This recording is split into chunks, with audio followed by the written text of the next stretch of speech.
for the record. Mrs. Hoffman? Present. Mr. Holston? Present.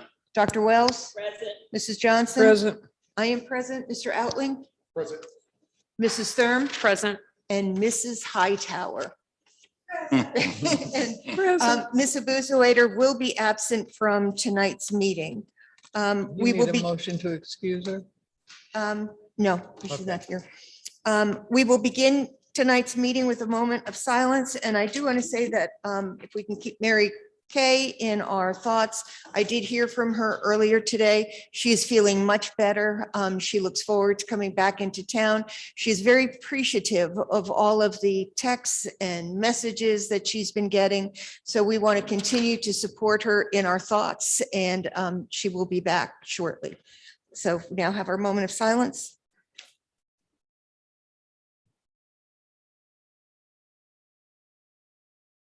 Thank you. Mrs. Hoffman, would you lead us in the pledge? Sure. I pledge allegiance of the United States of America and to the republic for which it stands, one nation, under God, indivisible, with liberty and justice for all. Thank you. Welcome to the Katie Dorset Council Chamber. Residents wishing to speak may register via the JOT form on the city's website by 5 p.m. the day prior to a council meeting, or residents may sign up to speak by 6 p.m. the day of a meeting by using the QMinder kiosk just outside the chamber door. If you have any questions, please ask the courier for assistance. To comply with requirements by the state in regards to Zoom meetings and to provide an optimum experience for the public, council will verbalize motions and votes will be conducted roll call and electronically. Each member of council must vote unless there is a direct conflict. We do allow for and welcome speakers to address council on agenda items. Council respects the right for the public to speak about matters of concern that can be addressed by council. Each speaker will be allotted 3 minutes. Comments that seem to be intended to incite unlawful behavior will be deemed out of order. Zoom participants are requested to mute their microphones until they are called upon to speak. Zoning matters do allow for a 15-minute presentation both for and against the rezoning. There is also a 5-minute rebuttal period for each side. Following the introduction of the case, if applicable, staff will make a presentation before opening the floor to questions from council members. The mayor will call upon speakers in the order in which they are registered, and at that time, their lines or accounts will be unmuted. All speakers should identify themselves with their name for the record. All participants must remain muted when others have been identified to speak. The meeting host will mute anyone that speaks out of turn. Once an item has been completed, the meeting host will remove the speakers for said item from the Zoom call. Council will make a motion and second to close public hearings. The floor will be open for council deliberation and discussions, motions and seconds to move an item which is clearly identified by raising of hands and being recognized by the mayor. The city of Greensboro is committed to promoting an environment that is free of discrimination, bias, and bullying. Thus, harassments, words, jokes, actions, or comments based on an individual's sex, sexual orientation, race, ethnic background, age, religion, physical condition, or other legally protected characteristic will not be tolerated. In order to be considered, written comments must be submitted online through the city's website, www.greensboro-nc.gov.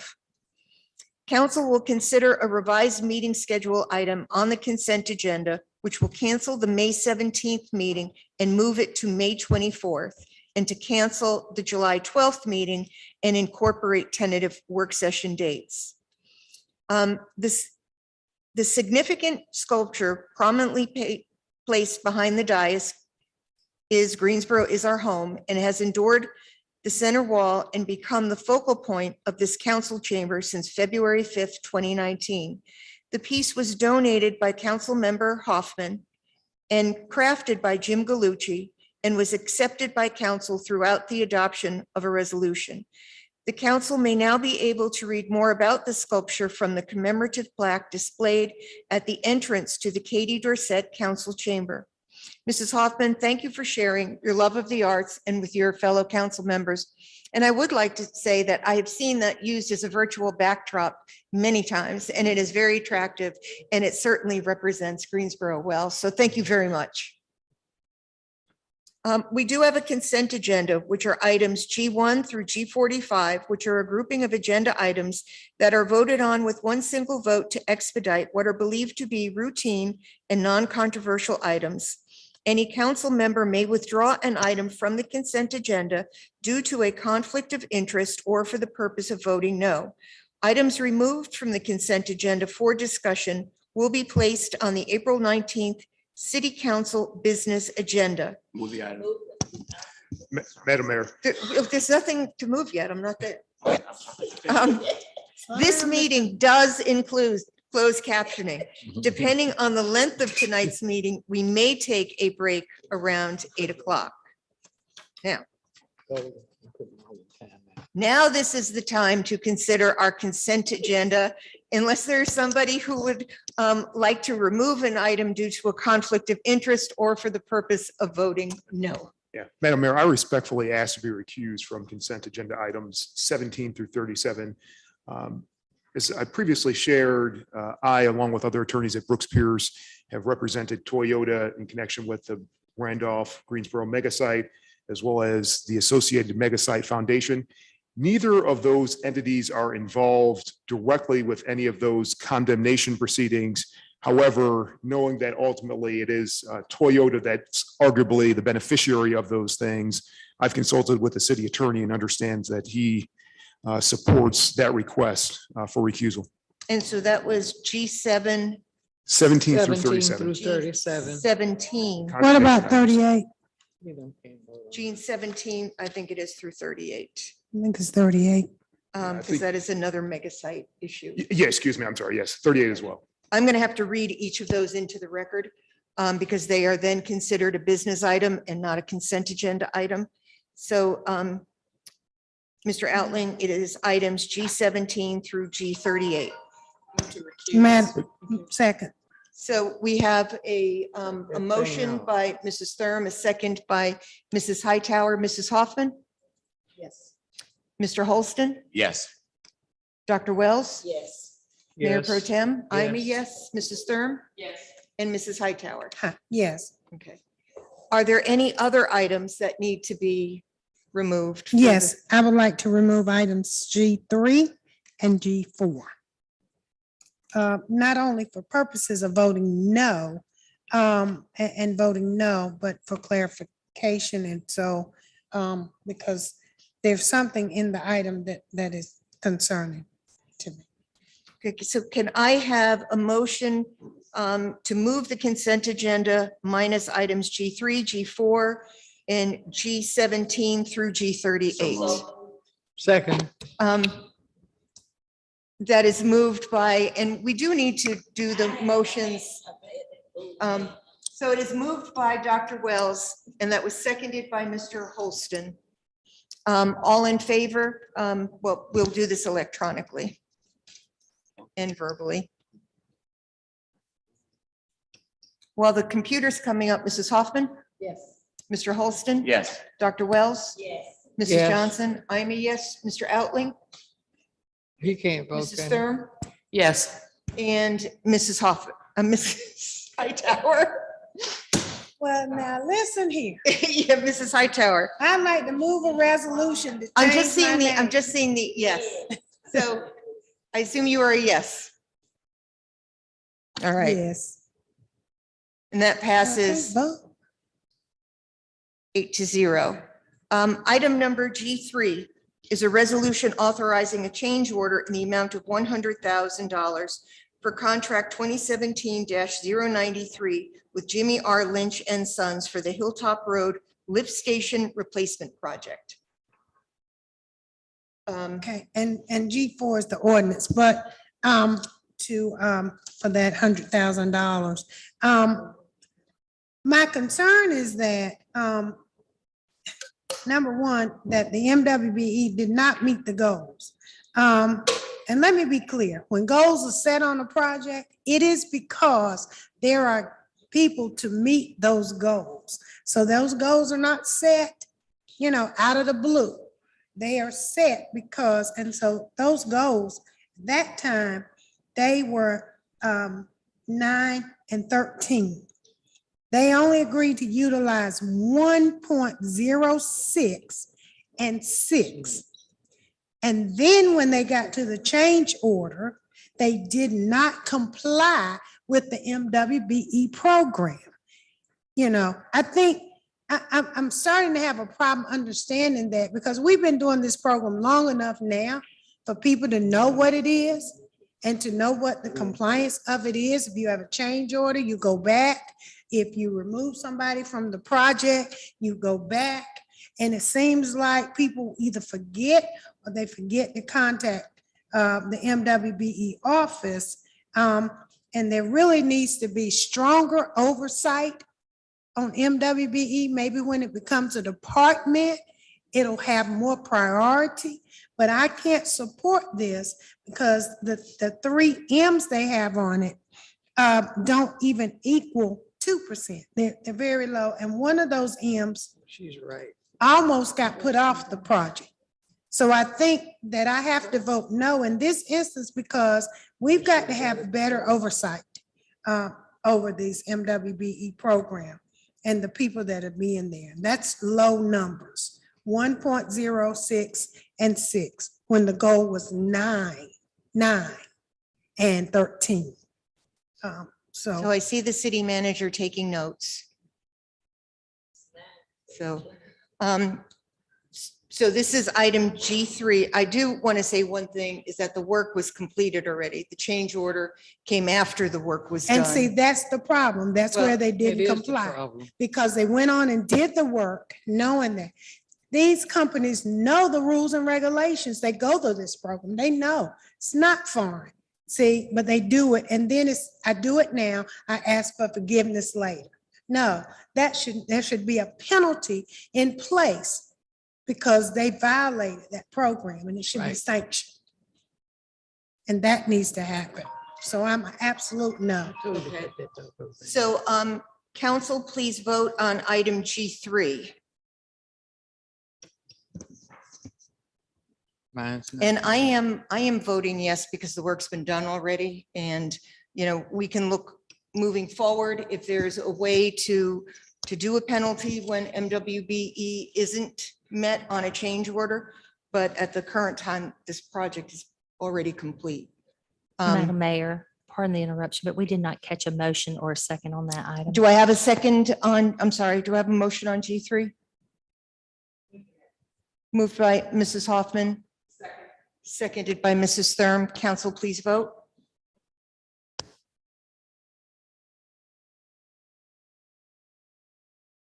Mrs. Hoffman? We have to verbalize them. Sorry. Yes. Mr. Holston? Yes. Dr. Wells? No. Mrs. Johnson? No. I am a yes. Mr. Outling? Yes. Mrs. Thurm? Yes. And Mrs. Hightower? No. And that passes 5-3. Item number G4 is an ordinance to amend the Water Resources Capital Project Revenue Bond Fund for budget to amend funding for the Hilltop Road Lift Station construction project in the amount of $100,000. And that is the budget adjustment for the previous item. Do we have a motion on that? Move the item. Moved by Mrs. Thurm, seconded by Mrs. Hoffman. Council, please vote. Mrs. Hoffman? Mr. Holston? Yes. Dr. Wells? Mrs. Johnson? No. I am a yes. Mr. Outling? Yes. Mrs. Thurm? Yes. And Mrs. Hightower? No. And that passes 5-3. And I don't would get like wrong, to I'm- say, I'm a no. I know the 3 M's on this project and they will get paid out of this, but they really got slighted. So Mr. City Manager, we've got to have some stronger oversight on these projects and we must, this has got to stop. And Nancy, I'm sorry, excuse me, Mayor Vaughn. I voted yes on this also, but I also understand Councilwoman Hightower's point is that we need to have better oversight, but because this has already been done, thus my yes vote, but still, we shouldn't see this again. I agree. And if you do, and you keep doing the same thing, nothing's going to change. And that's what we do. Okay. So item number G17 is a resolution for and I want to explain something about these condemnations that we're doing. This is kind of what happens as we're putting in utilities, and it's relatively common. We're not taking anybody's property from them. There will be a temporary construction easement, and then there will be a utility easement, but their properties will be returned in the shape that we receive them. So we are not actually taking anybody's property. So item number G17 is a resolution for condemnation of 6316 Liberty Road in the amount of $875 for the Greensboro Randolph mega site water and sewer extension along Liberty Road. Can I have a motion? Move the item. Moved by Mr. Second. Holston, seconded by Mrs. Johnson. Council, please vote. Mrs. Hoffman? Mr. Holston? Yes. Dr. Wells? Mayor Pro Tem? Yes. I am a yes. Mrs. Thurm? Yes. And Mrs. Hightower. Yes. And that passes 7-0.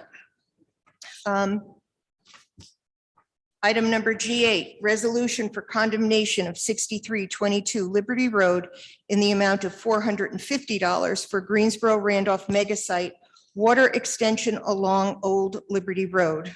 Move the item. Moved by Mr. Holston, seconded by Dr. Wells. Council, please vote.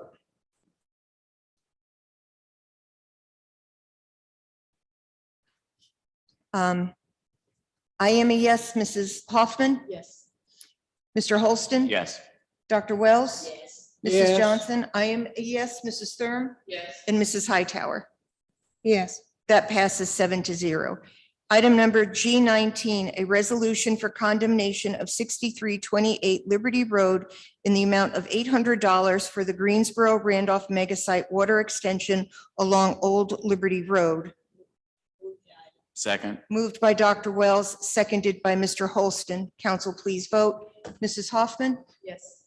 Mr. Holston? Yes. Dr. Wells? Yes. Mayor Pro Tem? Yes. Mrs. Thurm? Yes. Mrs. Hightower? Yes. And that passes 7-0.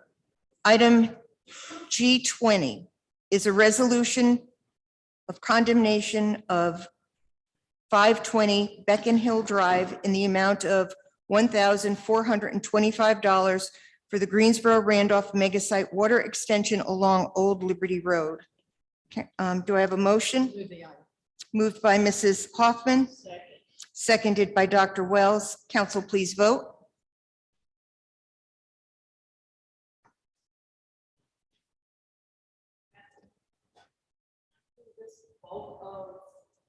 I was told by the clerk, I asked that question earlier from the clerk, and she said that they become public hearing items once you take them off a consent agenda, and each one has to be read into the record.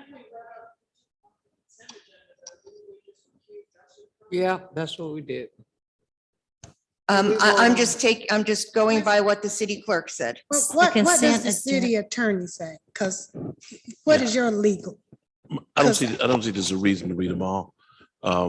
There's another point I also wanted to raise is that for all of these, we may have technical adjustments to make. I was going to make that comment at the end. So what is your advice? My advice is that in this instance, you can treat it just like you can the consent agenda.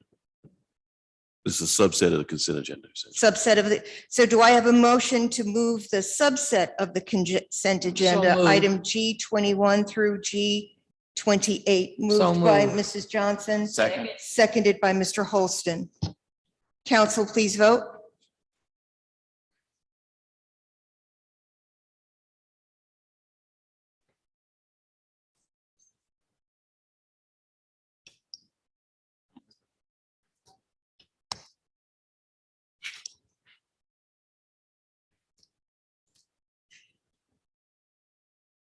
Mrs. Hoffman? Mr. Holston? Yes. Dr. Wells? Mayor Yes. Pro Tem? I am a yes. Mrs. Thurm? Yes. And Mrs. Hightower? Yes. And that passes 7-0. The statement that the city attorney was referencing is for a single motion to accept the consent agenda regarding items G17 through G38 and allow for technical corrections to be allowed as recommended by the city attorney's office due to these resolutions.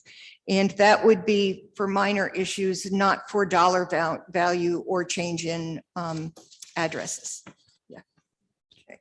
And that does not need to be voted on, does it, that statement? No, I think it needs to be voted on. Okay.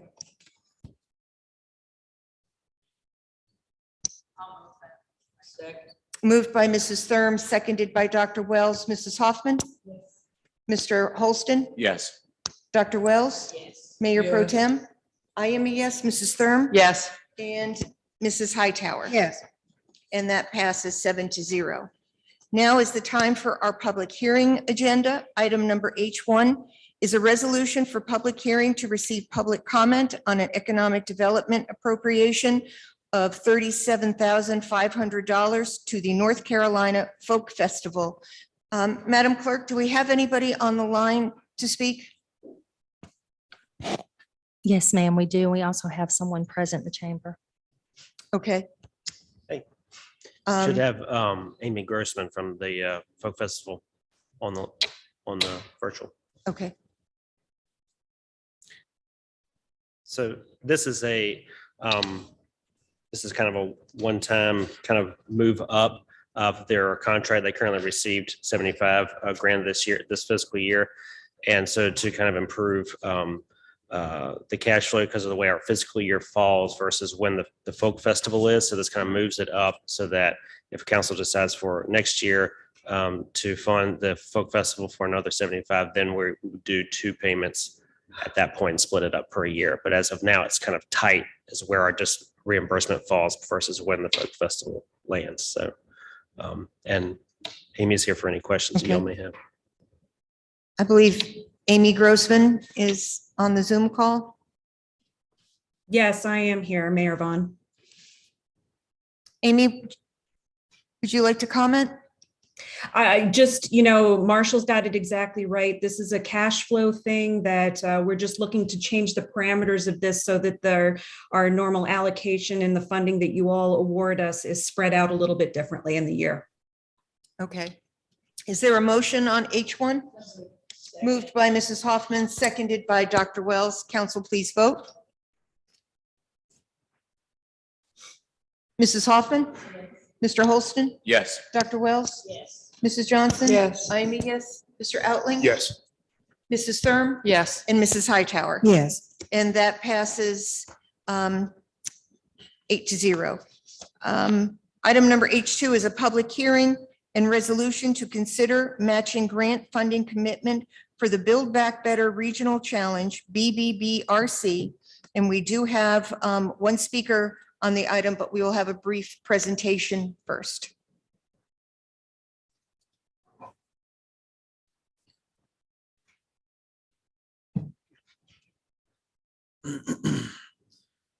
Good evening, Council. My name is David Putnam. I work over at the Piedmont Triad Regional Council. A pleasure to present to you all today. With me is, I believe she's virtual, is Luann Flanders-Steck, who I'm sure everybody's familiar with. So I'm here to discuss this project that we're hoping to hit the submit button tonight on. It's a pretty big transformative project. It's really bringing together the 12 county region of the Piedmont Triad for robust support of an economic development kind of portfolio of projects. So we've identified 7 kind of keystone projects that we're really hoping to fund through this effort. I will jump forward real quick to, I believe, the areas of most importance that I want to discuss with you all today. But briefly, I did want to talk about the cluster and the project in general. So Site Next Gen is kind of this cluster level project that we've identified for EDA. That's the Economic Development Administration consideration. SITE stands for Strengthening Innovation, Talent, and Equity in the Triad region. And we're targeting the advanced manufacturing sector of economic development and industry in the Triad region. So you can see below, there's kind of a brief timeline of our period of capitalization for what we're calling a phase one award, leading all the way up to right now. We're supposed to hit the submit button on this project today. So it's very exciting for me and everybody else who's been a part of the job. And I hope it's just as exciting for you all as I continue through the presentation. So as I mentioned before, we had kind of 7 distinct projects. The first to briefly review with you guys was a Center of Excellence for Manufacturing Simulation. This is led by Alamance Community College. The project budget is $3.7 million, and it's robust support from industry leaders in the biomanufacturing kind of subsector and automotive subsector. This project is going to be instrumental in connecting to the NCA&T project that I'll share with you guys a little bit later, and also the regenerative medicine project that I will share later. This regenerative medicine project is next. So it's trying to create a national hub for regenerative medicine that's going to compete with the Bostons of the world and the Chicagos of the world who are really emerging in this cluster. The total project budget is $11.3 million. And the support entities here, as you can imagine, are based in biopharma and manufacturing. And so we thought this paired really well with the Alamance Community College, kind of linking the region together in this industry subcluster. The next project we've got is led up by the Business High Point Chamber. Specifically, they're tapping into the EDA funds to activate what they're calling Generator 2.0. And it's going to be upfitting this space that's in the southwest quadrant of High Point. It's a highly distressed census tract and area. This space would be really instrumental in activating some equitable opportunities for the region and that community that this serves. This project in particular is really geared towards furniture design and manufacturing. And so you'll see a very diverse portfolio of manufacturing throughout this presentation.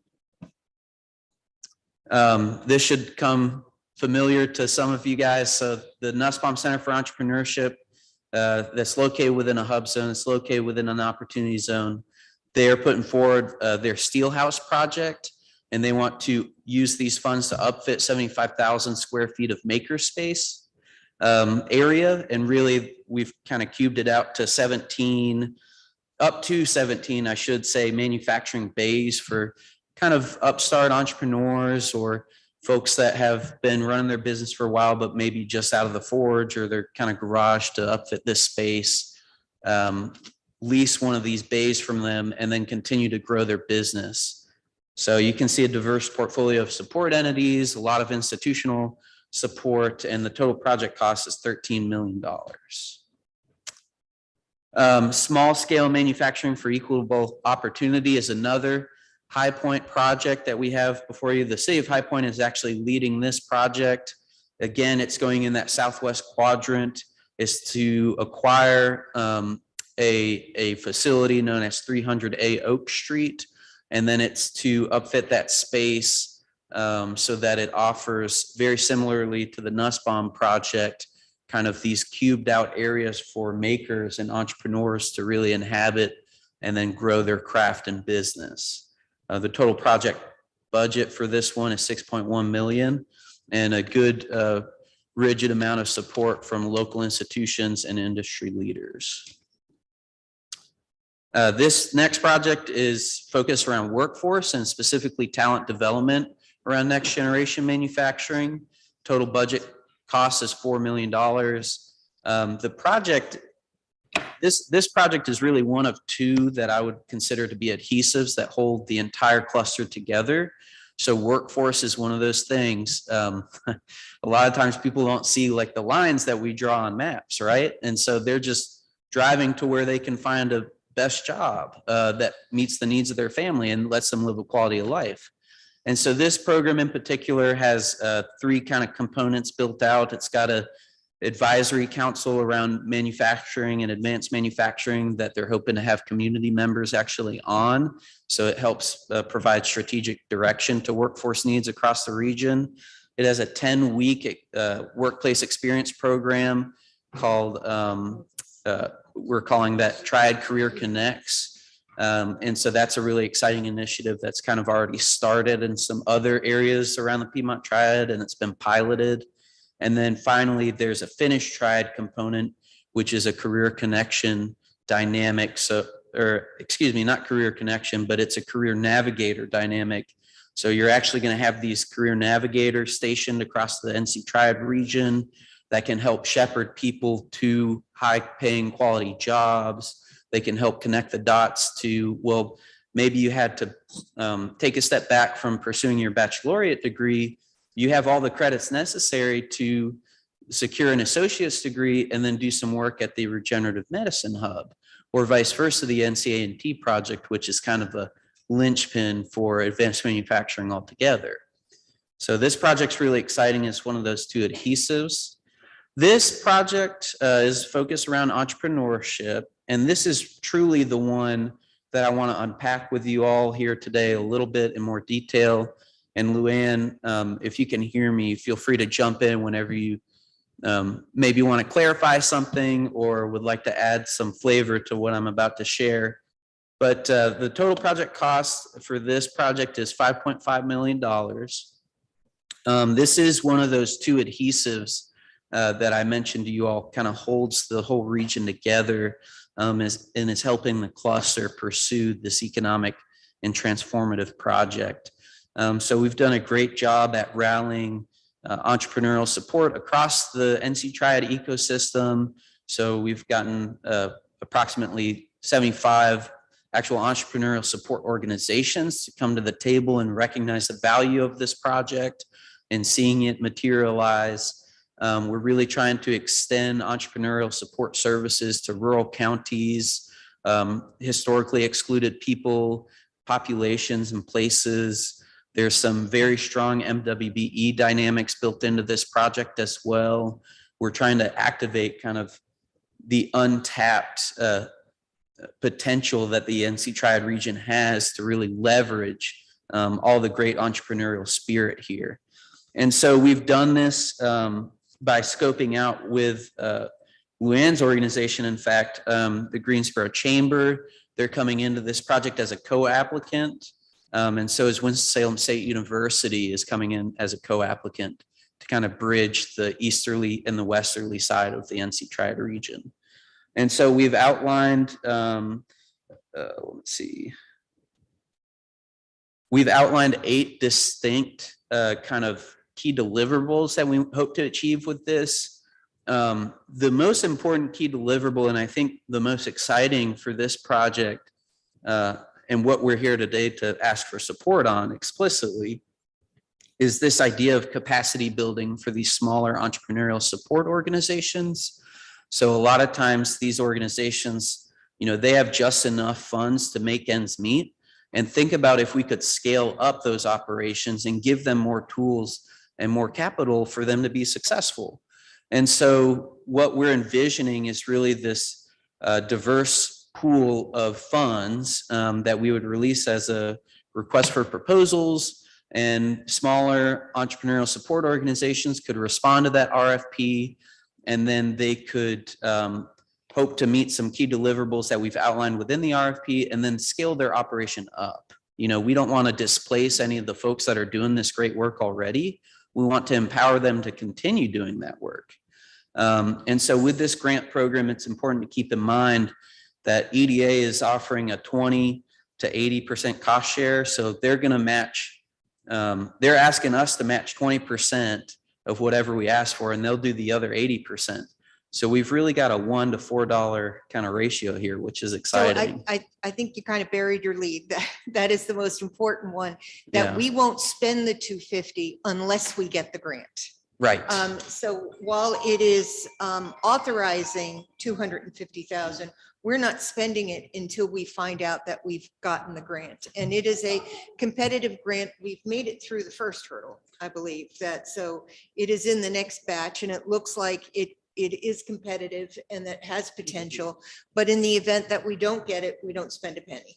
That's absolutely right. I mean, the spirit's here to keep this energy going, but this is our shot at this grant. And thank you for the clarification, because it's not anything that you guys are cornering yourselves into with this proposal. So that is really important. And thank you for the clarification, Mayor Vaughn. So I don't know that Luann is she on? Yes, I'm here. Thank you. Was there anything you wanted to add? I think there are two other points that I'd like to spend 1 second on. Additionally, two of the key pieces of this proposal include some high-tech opportunities with an online digital portal that will connect entrepreneurs to resources, as well as what we call a high touch with community ambassadors. And those community ambassadors are expected to be within some of the entrepreneur support organizations that support Black and Brown entrepreneurs specifically. So I think we've got some real opportunities to focus on some of those underserved populations that have had a more difficult time finding resources and really putting a focus on that. That would be the only point I would make. Thank you. Thank you. Are there any questions from council, or is there a motion? Move the item. How much is the total grant altogether? We're only doing 250, so how much is So the full So- project altogether, like all the because other, I saw all those asks, yeah. and those asks were relatively high. Yeah, so So- we've been able to activate around $14 million in matching funds, and that leads us to roughly a $70 million total project cost. So it's really a great achievement for the entire region to come together and recognize this opportunity. So for 250, we would get 70 million. Yeah. It's pretty good. Pretty good. I like that. And I will say there's a group, and I was included in it, which has been working on this for many, many months when the ARP funding was first even talked about. And these are great projects, and Greensboro would be the recipient of a really good one. So we're really not at risk by saying that we'll match the 250 because we're going to have to get the project. Mhm. So I believe there was a motion by Move Mrs. the Johnson and a Second. second by Dr. Wells. Mrs. Council, please vote. Mrs. Hoffman, Yes. Mr. Holston, Yes. Dr. Wells, Yes. Mrs. Johnson, Yes. I am a yes, Mr. Outley, Yes. Mrs. Thurm, Yes. and Mrs. Hightower. Yes. And that passes 8-0. Mr. Putnam, thank you so much. We appreciate it. And what is the timeline? When might we hear? Do you know? So we expect to hear back from the EDA in September of this year. So we're very excited, and all indications are that we're putting in a very competitive proposal. So Thank you very much. thank you all. Thank you.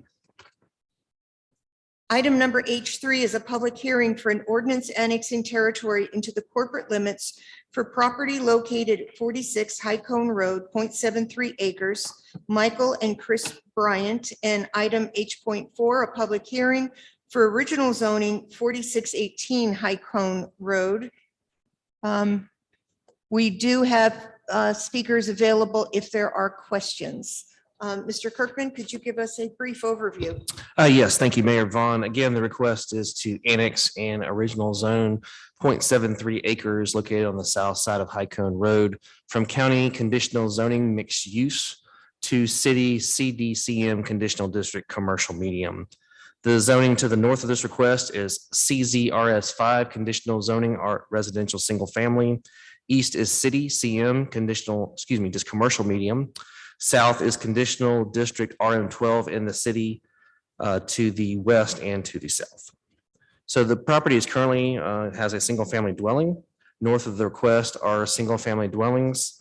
East of the request is an eating and drinking establishment with a drive-through facility. South and west are multifamily dwellings and undeveloped land. This property is designated as both commercial and residential on the future land use map of the GSO 2040 comprehensive plan and as urban general on the future built form map.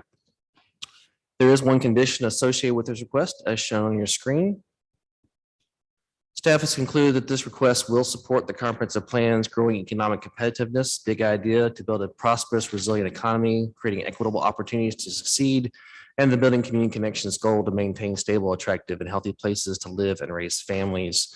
This proposed request does permit a variety of uses in the CM zoning district, except for coffee shops. Any use with a drive-through facility. The request will be complementary to the existing use in the surrounding area, but staff notes care to be taken with orientation to limit potential negative impacts on the existing residential uses in close proximity. Staff is recommending approval of both the annexation and original zoning request. These items were heard at the February 21st Planning and Zoning Commission meeting. The commission voted unanimously to recommend approval of both the annexation and the original zoning. There was one speaker in favor of the request and none in opposition. I can answer any questions. Any questions or motion? I guess there's no public hearing to close, so. Any particular? What exactly is this use? really I gonna be? believe the applicant is intending to do an auto service use at this location. I don't know the specifics of what they're intending. So an auto service use, does that prohibit, because I don't see, it says all uses except for coffee shop. So does that prohibit salvage yards? Yes, right. That would be a storages? heavy industrial type of use, so that would not be allowed with this zoning. Okay, no on-site storages of any vehicles? other They than- could potentially store vehicles in a small area. They would have to be screened off from residential. And it would have a relationship to the principal structure as far as how big it could be. But it would not be, you couldn't take parts off the cars. It would be basically, they were just waiting to be picked up by customers if that No. was the case. So not a junkyard, Correct. just basically a repair shop, pick up, Mhm, take in. And I think they're talking about maybe like a more like a quick loop or something anyway, where they wouldn't have any on-site storage, I think is what they're looking for. Say But that again. I said, I think they're doing like a quick lube type of arrangement where you just come in and do oil changes and basic car maintenance. So there wouldn't be a need for an auto storage area. And what's it, what else is in the area? So Are there- yeah, further to the east is basically other commercial uses as a shopping center. Actually, a Bojangles just came in to the immediate east. And then further would be Subway, there's a Food Line shopping center, et cetera. And then to the south and west, there'll be townhome development.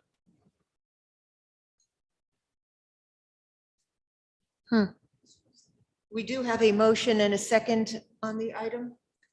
Thank you, Ms. You're welcome. Yeah, but it's compatible along that line, you think? Yeah, it's very consistent with the rest of the commercial trend. in I just that don't area. want to see it turn into a savage yard, a Understand. junkyard. Yes, ma'am. We- Mhm. We got enough of No, them. this is just a retail service type of district, so they would be able to do Oh, that. okay, thank you. So it is moved by Dr. Wells, seconded by Mr. Holston. Council, please vote. Mrs. Hoffman? Yes.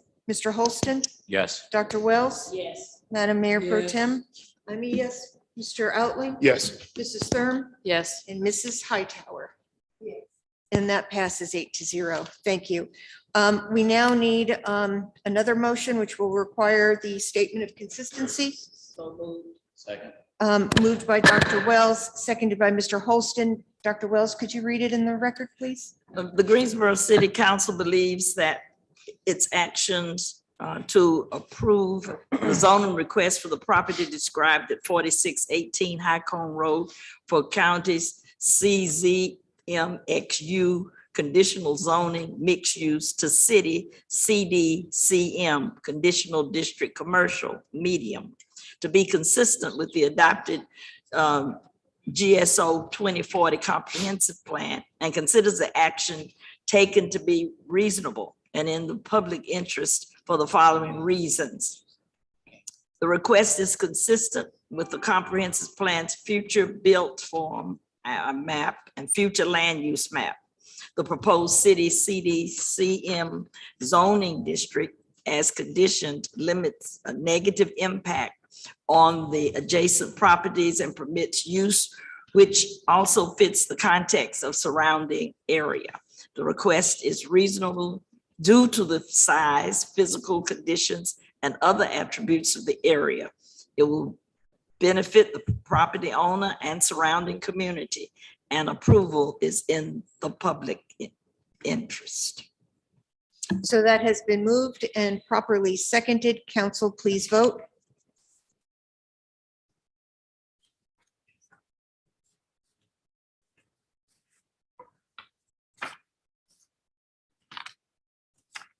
Mrs. Hoffman, Yes. Mr. Holston, Yes. Dr. Wells, Yes. Mrs. Johnson. Yes. I am a yes. Mr. Outling, Yes. Mrs. Hightower. Yes. Mrs. Thurm stepped out of the room briefly, so she will be recorded as a yes. And that passes 8-0. Item number H5 and H6 will be taken together. Public hearing for an ordinance annexing territory into the corporate limits for property located at 3610 McConnell Road, 3.53 acres, Angela L. and John E. Welch. And item number H6, which is a public hearing for original zoning for 3610 McConnell Road. We do have Mr. Isaacson here for questions. Mr. Kirkman, could you give us a brief overview? Yes, thank you, Mayor Vaughn. Again, the request is for 3.53 acres from county agricultural to city CDLI conditional district light industrial. North and south of this request is currently zoned county ag. East of the request is currently zoned city CDLI, and west is zoned county RS40. The property currently contains a single-family dwelling as well as undeveloped land. North and west of the request are single-family dwellings and undeveloped land. East of the request currently is a single-family dwelling, but as noted earlier, was rezoned for future industrial development. South of the request is undeveloped land. The property is designated as industrial on the future land use map of the comprehensive plan and as planned industrial on the future built form map. This is the condition that's associated with this request. This condition is the same as the adjacent property to the east, as noted during the commission meeting. Staff has concluded that this request does support the comprehensive plan's growing economic competitiveness, big idea to build a prosperous, resilient economy that creates equitable opportunities to succeed, and the prioritizing sustainability goal to build economic resilience and expand the local economy's ability to withstand and adjust disruptions and changes at the regional, national, and global scales. The proposed CDLI district allows a variety of warehouse distribution and limited manufacturing and assembly uses, which in their normal operations have little or no adverse impact upon adjoining properties.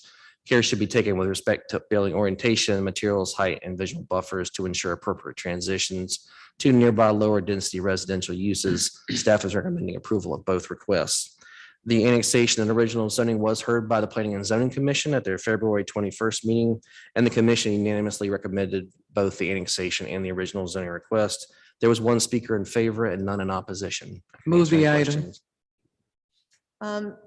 It is moved by Mrs. Johnson Second. and seconded by Mrs. Hightower. Council, please vote. Did you want to hear? Mrs. from- Hoffman? Mr. Holston? Yes. Dr. Wells? Yes. Mayor Pro Yes. Tem? I'm a yes. Mr. Outling? Yes. Mrs. Thurm? Yes. And Mrs. Hightower? Yes, That passes 8-0. The next item will require a statement of consistency. Do we have a Move. motion? move the item. Moved by Mrs. Hightower, seconded by Mr. Holston. Council, please vote. Mrs. Let's let Mrs. Hightower read it into the record. please. Oh, okay. All right. The Greensboro City Council believes that its action to approve the zoning request for the property described as 3610 McConnell Road from County AG Agricultural to City CDLI Conditional District Light Industrial to be consistent with the adopted GSO 2040 Comprehensive Plan and considers this action taken to be reasonable and in the public interest for the following reasons. The request is consistent with the comprehensive plan, future built form map, and future land use map. Okay. The proposed city CDLI zoning district as condition limits negative impacts on the adjacent properties and permits uses which also fit the content of the surrounding area. The request is reasonable due to the size, physical conditions, and other attributes of the area. It will benefit the property owner and surrounding communities, and approval is in the public interest.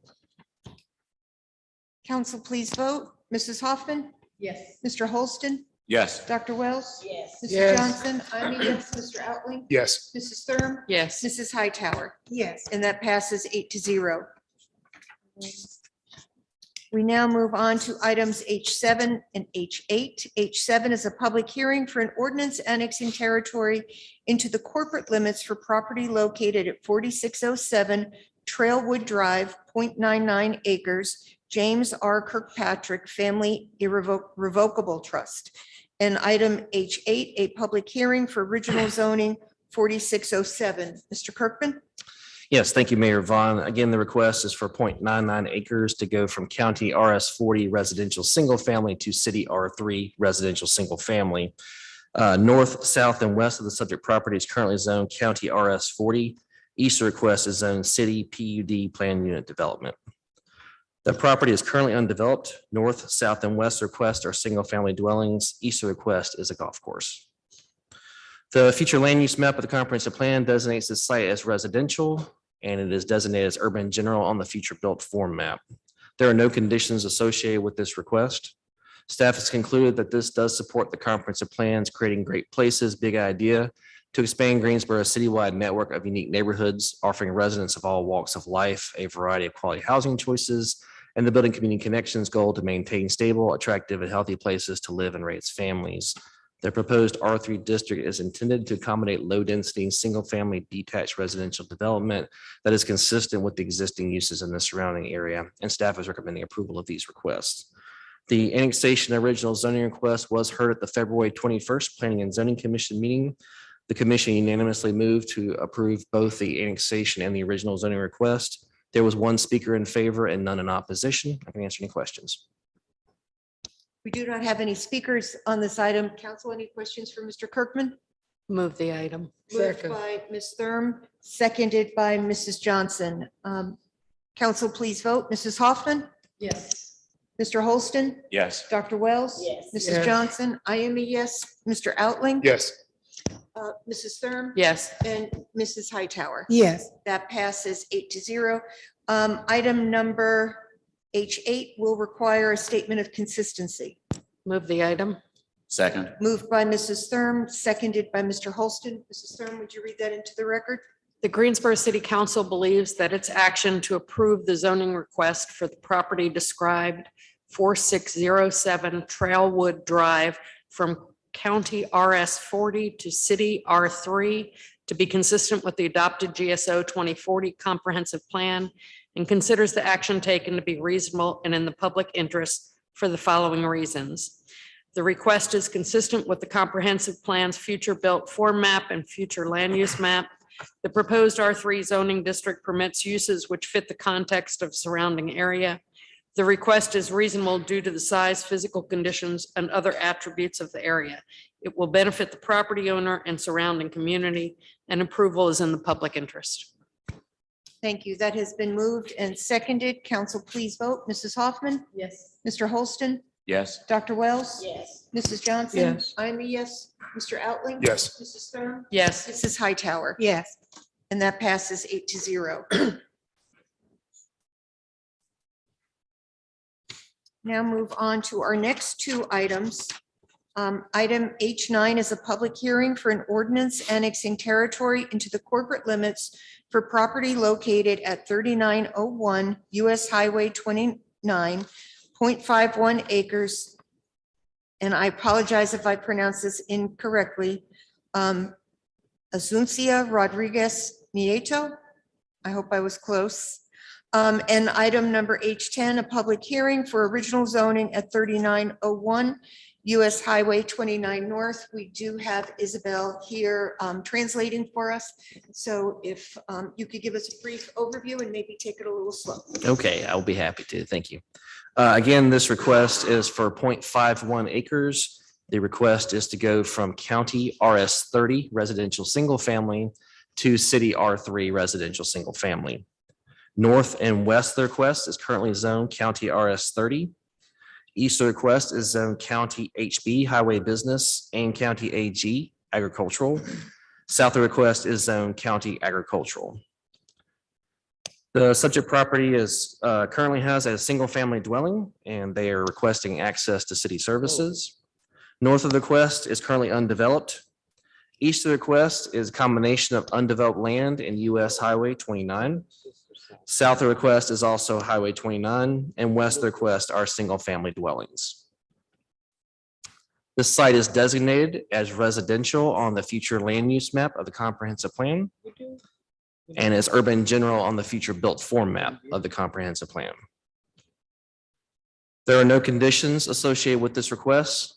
Staff has determined that this request is consistent with the comprehensive plan's Creating Great Places goal to expand Greensboro's citywide network of unique neighborhoods, offering residents of all walks of life a variety of quality housing choices, and the Building Community Connections goal to maintain stable, attractive, and healthy places to live and raise families.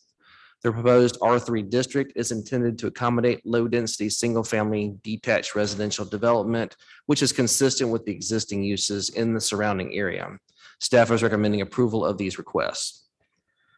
The annexation and original zoning requests were heard by the Planning and Zoning Commission at their February 21st meeting.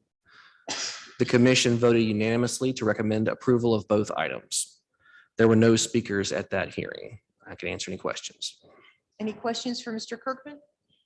So we do have a speaker. I don't know if she'd like to speak or here for questions.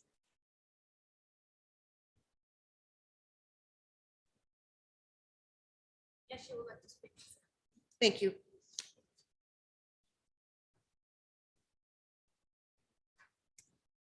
Buenas noches, señora alcaldesa y miembros del consejo.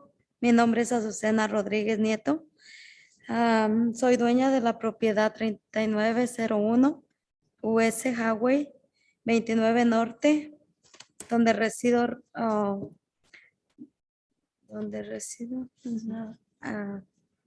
respetuosamente me gustaría solicitar la conexión de la propiedad a la ciudad de Greensboro para poder acceder al agua de la ciudad, ya que mi pozo está completamente dañado. Estoy enterada y preparada para cubrir los costos de la conexión a las líneas de agua de la ciudad. Good evening, Madam Mayor and Council. My name is Azucena Rodriguez Nieto, and I'm the owner of the property located at 3901 US Highway 29 North, where I reside. I respectfully would like to request the annexation of this property to the city of Greensboro to be able to access city water since my well is completely damaged. I am aware of and prepared to cover the cost of the connection to the water and sewer lines. Are there any questions? No questions? Move the item. Can we close the public hearing? Oh, yeah. Move to Moved close. by Mrs. Johnson, seconded by Mr. Holston. All in favor, say aye. Aye. Yes, Move that the item. passes. Moved by Mrs. Johnson, seconded by Mrs. Hightower. Council, please vote. She's saying thank you. Thank you. Well, we're Thank not you. done yet. We got one more. Yes. Mrs. Hoffman? Yes. Mr. Holston? Yes. Dr. Wells? Yes. Mrs. Johnson? Yes. Mr. Outling? Yes. Mrs. Thurm? Yes. And Mrs. Hightower? Yes. And that passes 8-0. The next item does require a statement of consistency. I move the item. Moved by Dr. Wells, seconded by Mr. Holston. Dr. Wells, would you read it in? The Greensboro City Council believes that its action to approve the zoning request for the property described as 3901 US Highway 29 North from County RS 30 residential single family to City R3 residential single family to be consistent with the adopted GSO 2040 comprehensive plan, and considers the action taken to be reasonable and in the public interest for the following reasons. The request is consistent with the comprehensive plan's future built form map and future land use map. The proposed R3 zoning district permits uses which fit the context of surrounding area. The request is reasonable due to the size, physical condition, and other attributes of the area. It will benefit the property owner and surrounding community, and approval is in the public interest. So that has been moved and seconded. Council, please vote. Mrs. Hoffman? Yes. Mr. Holston, Yes. Dr. Wells? Yes. Mayor Pro Tem, I'm a yes. Mr. Allen? Yes. Mrs. Thurm? Yes. Mrs. Hightower? Yes. And that passes 8-0. We now move on to H11 and H12. Move the item. Item H12 is a public hearing for an ordinance annexing territory into the corporate limits for property located at 1404 Youngs Mill Road, 1.66 acres. Lacole N. and Kendrick G. Nichols. And item number H12, an ordinance for public hearing for original zoning 1404 Youngs Mill Road. We do have one speaker in favor. Mr. Kirkman, can you give us a brief overview? I would be happy to. Thank you. Again, the request is to annex and establish original zoning for 1.66 acres from county RS 40 residential single family to city R3 residential single family. North, south, and west of this request are currently zoned county RS 40. East of the request is CZ RS 5 conditional zoning residential single family.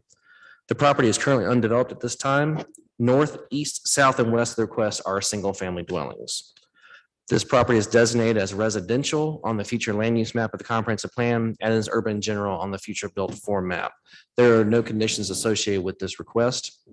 Staff has concluded that this is consistent with the comprehensive plan's creating great places goal to expand Greensboro's citywide network of unique neighborhoods, offering residents of all walks of life a variety of quality housing choices, and the building community connections goal to maintain stable, attractive, and healthy places to live and raise families.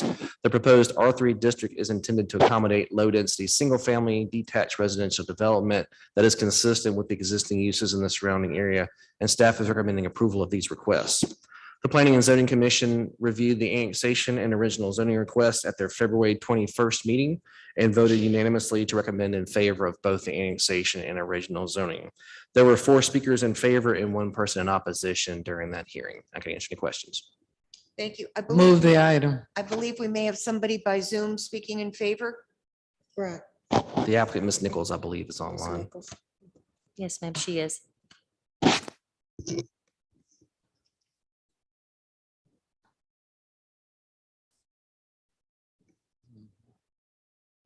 Good evening. Can y'all hear me? Yes.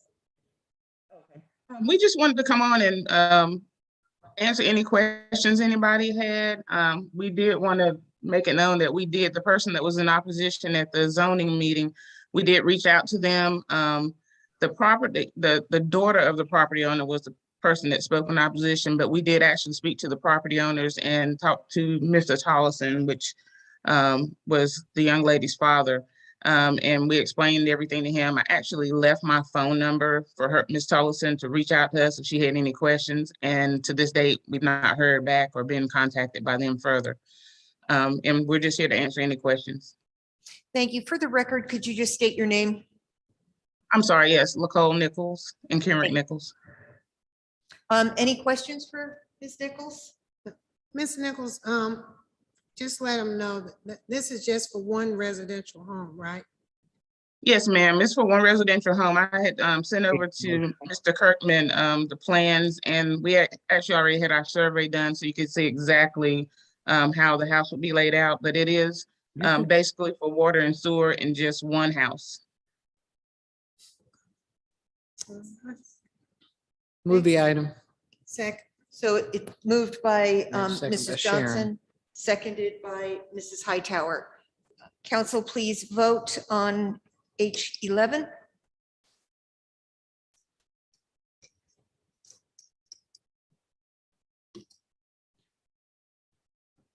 Mrs. Hoffman? Yes. Mr. Holston? Yes. Dr. Wells? Yes. Mrs. Johnson? Yes. I'm a yes. Mr. Outling? Yes. Mrs. Thurm? Yes. And Mrs. Hightower? Yes. And that passes 8-0. And then item number H12 will require a statement of consistency. Move the item. Moved by Mrs. Hightower, seconded by Mr. Holston. Mrs. Hightower, can you read that into the Yes. record? The Greensboro City Council believes this action to approve the zoning request for the property described at 1404 Youngs Mill Road from County RS 40 residential single family to City R3, residential single family 3 to be consistent with the adopted GSO comprehensive plan and considers the action taken to be reasonable and in the public interest for the following reasons. The request is consistent with the comprehensive plan, future built form map, and future land use map.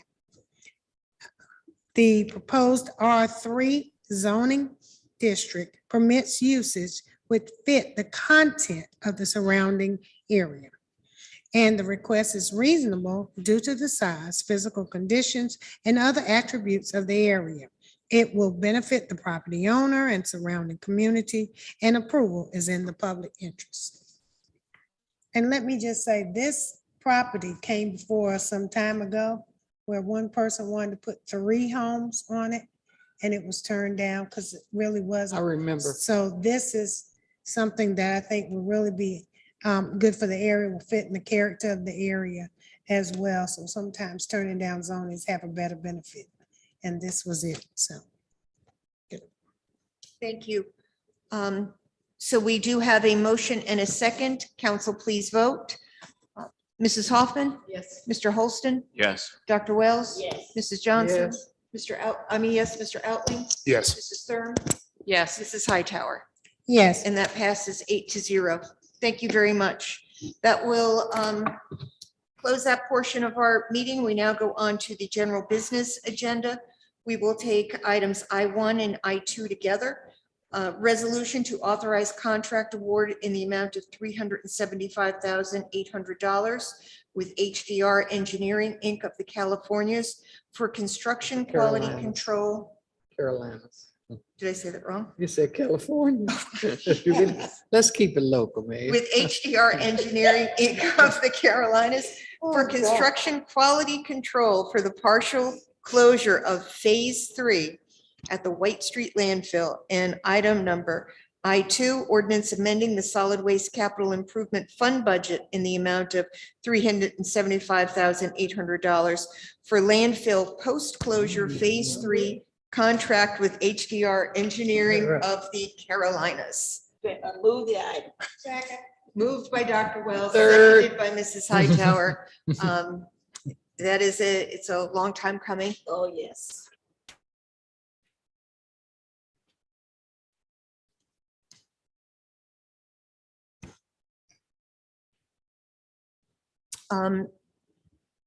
Well, that's processing. Mrs. Hoffman, Yes. Mr. Holston, Yes.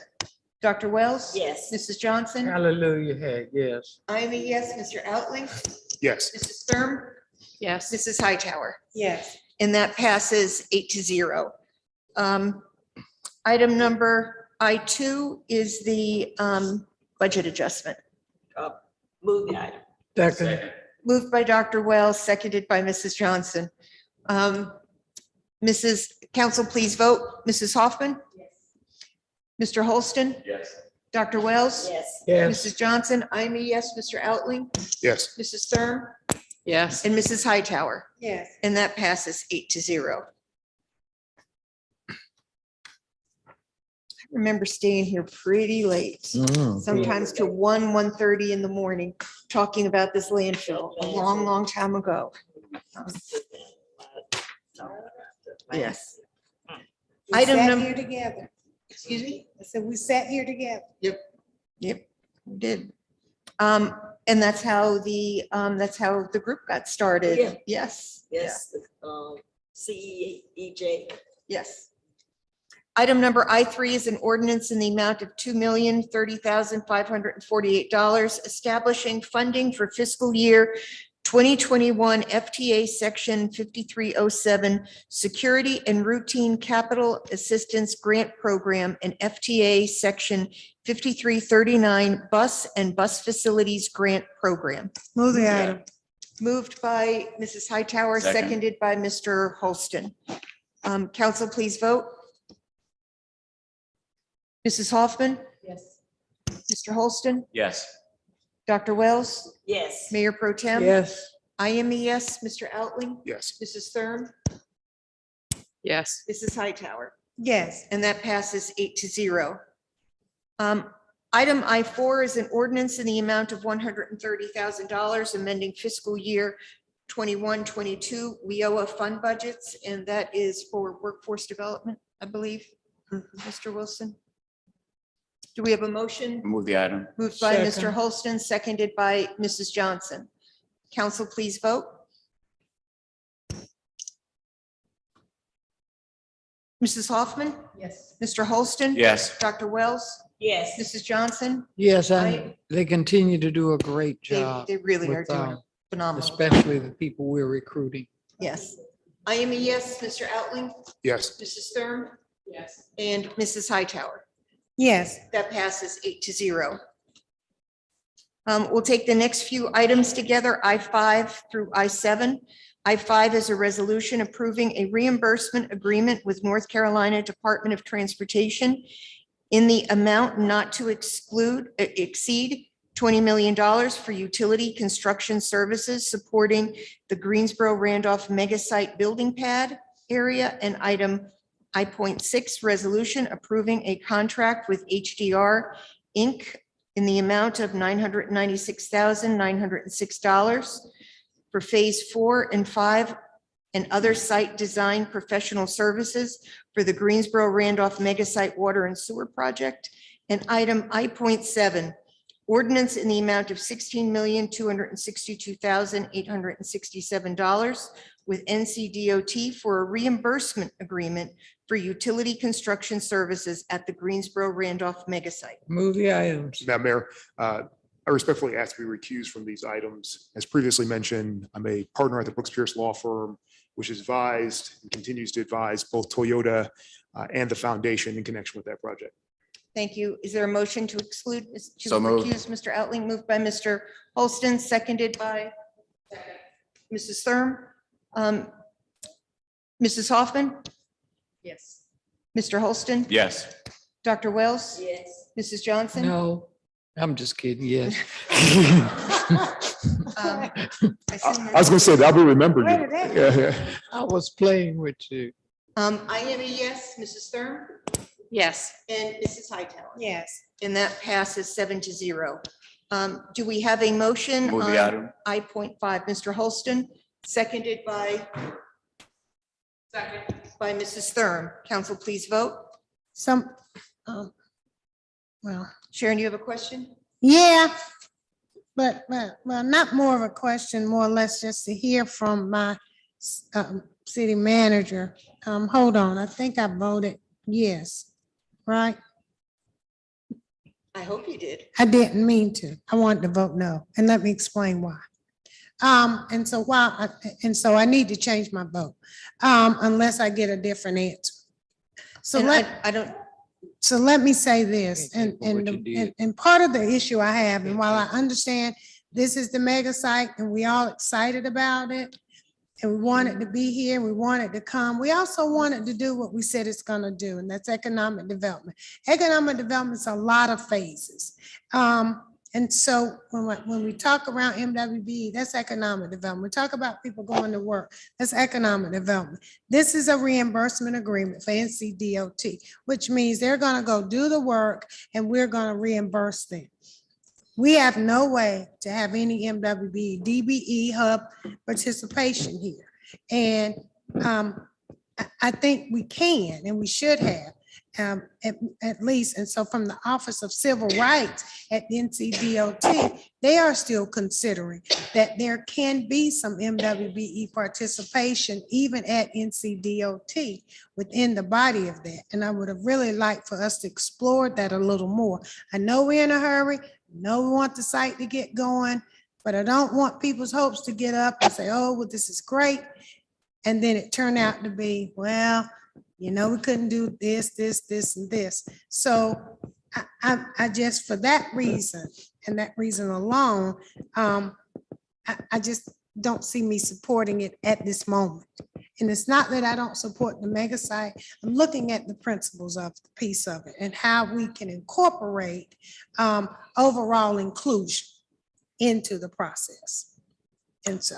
But thank So- you, Councilmember Hightower, but NCDOT has its own DBE goals that may Right. not necessarily be as high as ours, but they do have them. So we'll explore how we can make sure that that is highlighted and that anyone who is bidding on this, where NCDOT's funding is concerned, that will be required of them to fulfill.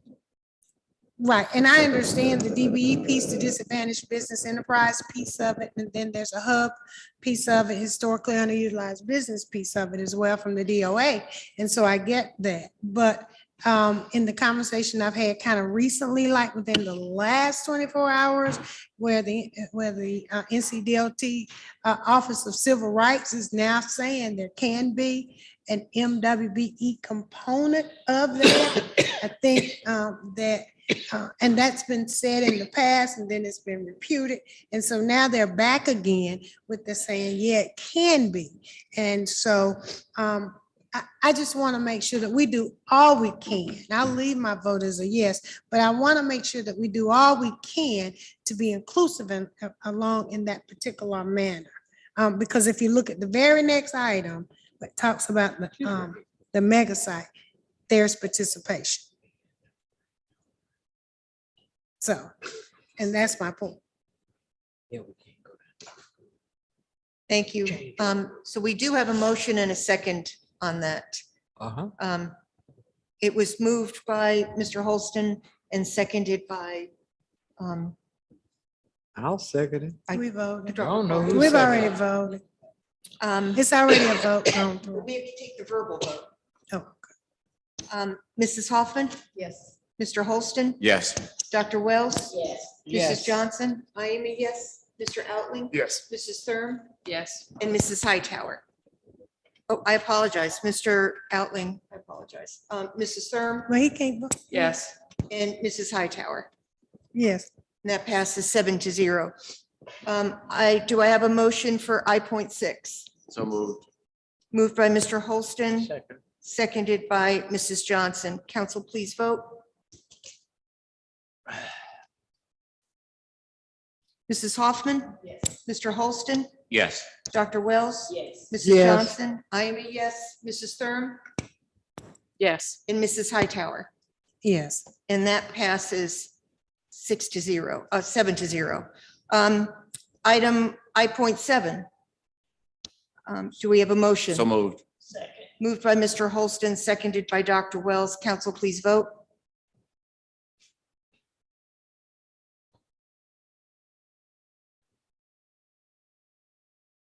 Mrs. Hoffman? Yes.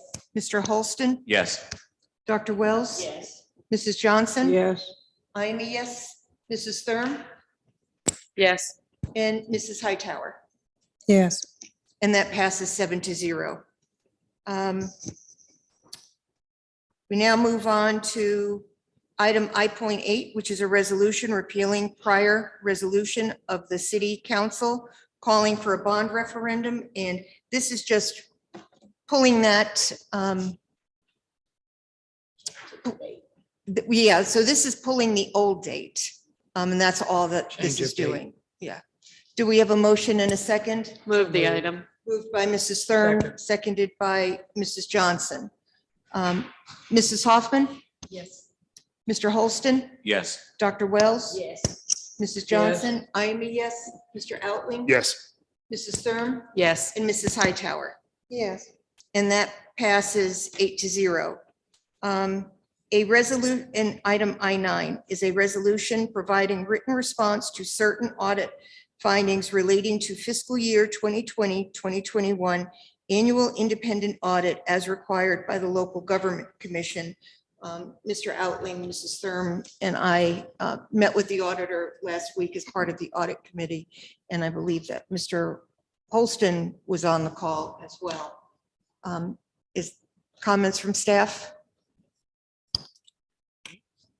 I've asked our finance director, Marlene Druga, she's here tonight, if council wants any overview or has any questions on the items that are in your agenda packet. Essentially, we have two findings that the local government commission has asked us to provide formal response to, and that's what's included in your packet tonight. We'll also be speaking with you later about other findings that are coming from the local government commission that have later deadlines on them. Thank you.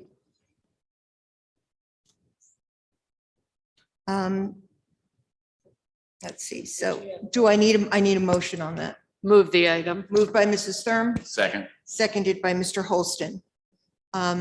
Council, please vote. Mrs. Hoffman, Yes. Mr. Holston, Yes. Dr. Wells. Yes. Mrs. Johnson, I am a yes. Mr. Outling, Yes. Mrs. Thurm, Yes. and Mrs. Hightower. Yes. And that passes 8-0. We have been asked to pull agenda item I-10, which is an ordinance amending the fiscal year 2021, 2022 general fund budget for contracted demolition expenses. We've been asked to put this off. Do I need a motion to continue? Motion to pull. We do. So moved by Mr. Holston, seconded by Mrs. Hightower. I'd like to ask a question. Sure. Can we hear why this has been put off? Because we have talked about this for 10 years and we have needed this for 10 years. And quite frankly, I'm a little dismayed that this has been pulled with short notice without getting input from council and what's going on. This is a critical situation. It's a matter of safety, public safety. And I'd just like to hear how we got to this point before we vote to remove it. So I'm sorry that that's come as a surprise to you. I just wanted us to have some time to discuss this. My plan and my hope is that we can bring it to you at the retreat so that it's not going to be scheduled for another time, but I need time to discuss this with our Director of Neighborhood Development, some thoughts behind this. So we're going to continue to leave the burned out house that we're getting so many complaints about That's not the up intention. and unsafe and just leave it there until after the retreat, or what's the plan for this property? That's not the intention. I think the plan is still to go ahead and do what we need to do. We just want to make sure that we have things in the right order, especially considering other things that we have in front of us. So we will bring it to you, and hopefully when we do, we will also have a timeline for how that's going to be done. The properties that have been waiting for so long, obviously they take priority, so we're not ignoring them. I do understand that. Right. So, Madam Mayor, I have a question as well. And so thank you for pulling it, because I'm seconding pulling it, because for the simple fact, until I read the agenda, didn't know any of this was even happening. And so while we talk about houses being demolished, I know there's some that need it more than others. I don't want this to lead to a whole lot of pockets of empty lots, particularly as it relates to districts 1 and 2, with no ability to rebuild in those spaces without having some discussion around what that will entail and how we will be able to do that. So there are a lot of houses that continue to be boarded up, and yes, they are, maybe some of them. But how do we get to a place where we are revitalizing neighborhoods and not just knocking everything down? Yes, the house that caught on fire, yes, on MLK. There's a whole lot of stuff on MLK. It really needs to be addressed, to tell you the truth about it. But there are other places in District 1 and 2, I know particularly that if you just start knocking down, and it says here 88 homes. So if you just start knocking them down and then you attach a lien to that lot, and that lot becomes $30-some thousand lot that somebody in the neighborhood can't buy, but somebody from the outside of the neighborhood will buy, and then will create a possible gentrification process. I'm just very concerned, and I think we need to have more discussion, and I certainly will support those houses that need to come down immediately, that are life and safety. I agree. But I would really like to have some discussion around this as well. I mean, I hope that we can get this back on the agenda, because there are a number of houses that we've been contacted about, some who have had trees fall through them and they've been vacant for a couple of years. The one that Mrs. Hightower mentioned that's been on fire a couple of times. So while there might be some houses that can be salvaged, there are a number that really need really need to come down. Dr. Wells? Well, I'm just I hope this can come back to us quickly. I have more of those houses in District 2. There are 100, and I think 111 houses that need to be demolished. These 77 are the worst. Code enforcement has been dealing with some of these houses since 2011. They get more calls from us about the things, the conditions of these houses. So I know, you know, we don't want to create pockets like Councilman Hightower was talking about, but we have to do something about this. I'm the liaison to the Minimum Housing Commission, and I sit here and listen to them. And those cases that come before are serious cases, and we need to do something about it. They're not safe, and it's not fair to the people in the community to have to deal. That house, there's a house that we've been talking about for years. It burned first, and then that's burned again. And then prostitutes and drug addicts use these houses. So we are going to have to do something about it. So I hope we can get this back on the agenda quickly, because we are impacted. We are impacted, and the receivership program that just was initiated is going to give contractors, if they could receive these houses and rehab them, and that's going to be a blessing to us. But until we get rid of some of these, are not able to be rehabbed, and I have pictures of them on this phone, and I have the no, same can't do anything with them. Can I ask another question? Is there an amount that we need to approve? And I guess I'm asking either you or the head of neighborhood development or Chris or whoever can answer it. Is there an amount that would address maybe not all the houses at this point in time, but the immediate need for the dangerous houses that we need to approve to solve the immediate crisis amount? So, good question. I believe it's about 500,000 that we might need to address the immediate. One of the reasons why I wanted us to push this forward, it wasn't scheduled to be on your retreat agenda, but I also wanted to have a good sense of how much we will need for the most needed properties to be affected. And I'm not sure that I have that exact number in my head until not too long ago. That's going to be probably about 500,000. So you're saying that 500,000 would meet the immediate crisis need of unsafe, to take down the unsafe houses that are more or less of a critical nature? That's my understanding, yes. I'd like to move that we at least consider the 500,000 at this point in time and then deal with the rest. I mean, we can put a freeze on doing anything with those properties so that they aren't sold, that they aren't gotten rid of. But I think we need to address the immediate need that's created for the safety of the residents, for the people, you know, our police department, for our fire department, and and such. And I'd like to propose that we do that 500,000 tonight and then wait for more detailed plans on the rest. But I just feel like we have put this off for so many years. And we have failed to fund and with other priorities for so many years that we have got to address this. And I know I get calls about these properties, others do. And I just think we should at least start this process. Then Mr. Outling, and then Mr. Holston. So yes, I understand Dr. Wells's concern, but I also want to hear what the city manager is saying. And so to me, if we have talked about this for a long time, I'm trying to understand the rush in a week's time to throw it on something and not do it, and to do something immediate. So, and I don't know what's actually driving that, but there's something that's actually driving that.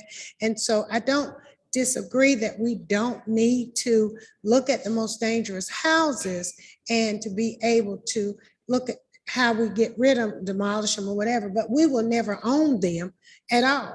And so that is part of the issue that I think we need to have a plan of. And when Chris and I started talking about a couple months back on the land trust issue, we got to have a plan of action. You knock down a house, yeah, you tear it down. Okay, then you wind up cutting the grass after it's sitting there vacant. And the house is gone. You got $30,000 in demolition costs. You attach it to the land, you cut the grass repeatedly. And I think that we ought to have a plan. I don't disagree that we don't need to tear some of these spaces down, but I think we need to have a plan of action when we talk about doing that, because we still don't have ownership of it. It's still privately owned by an owner somewhere. And we can couple that with the land trust that we want to try to create and talk about, then I think we've got a better way to build and stabilize these neighborhoods. You know, I just recently did a title search on a property on Bothwell. It had a 1969 demolition order on it. That demolition order, okay, was stopped. And that house is a brick home and it's being used today in 2022. So you can find a way to somehow rehab some of these. Some of them, no, you can't. I agree. And I'm the first to tell you, I'll call code in a heartbeat. I understand police. I get all that. But I think if retreat is next week and the city manager is going to come back with that, then we need to hear from him in that regard, I believe. So. I was just going to clarify a couple things, and I was speaking to the city manager about that. So you are right, there has to be a process to do this. And in September, when I started, we had 107 houses on the city's demolition list. In late January and early February, we reassessed all 107 of those houses, see what the condition was. From there, we were able to cull 30 of those off to get into compliance. That's a pretty good rate. So we brought it down to 77. The list actually contains 88, but 77 of those we will not be able to bring into a compliant status at this point. So we're left with that. And they do go back. The furthest one back is from 2011, which is a long time, as you can imagine. And a house that's left dormant for a period of time further deteriorates. We have a lot of contact with you all calling about concerns about properties in your districts. And to break it down, District 2 is by far the heaviest impacted district, followed by District 1. There is some spread in Districts 3 and 4, and there are no condemned units in District 5. So if you talk about issues of, for example, racial equity, it's clear where this issue lives in our community. It's impacting disproportionately communities of color in Greensboro. If we want to stabilize those neighborhoods, we have a variety of options, and we're using all of them that we have at our disposal. We've been actively going through the process of working through what's allowable from a land banking perspective based on what the state legislature allows. That is fairly difficult. We're working with the Guilford County Tax Department on those options. We became the first place in North Carolina to move properties through receivership last Thursday. We moved 4 properties through that process. So any other option that's available to us, we are using it as actively as we can. But a decade's worth of not clearing these properties has left us with 77 that we've got to do something with. And when things happen like Martin Luther King, that property from a public safety standpoint is a huge drain on that community. Police has been there multiple times, everything from drug use to a body being found on that property. Fire has multiple responses to that property.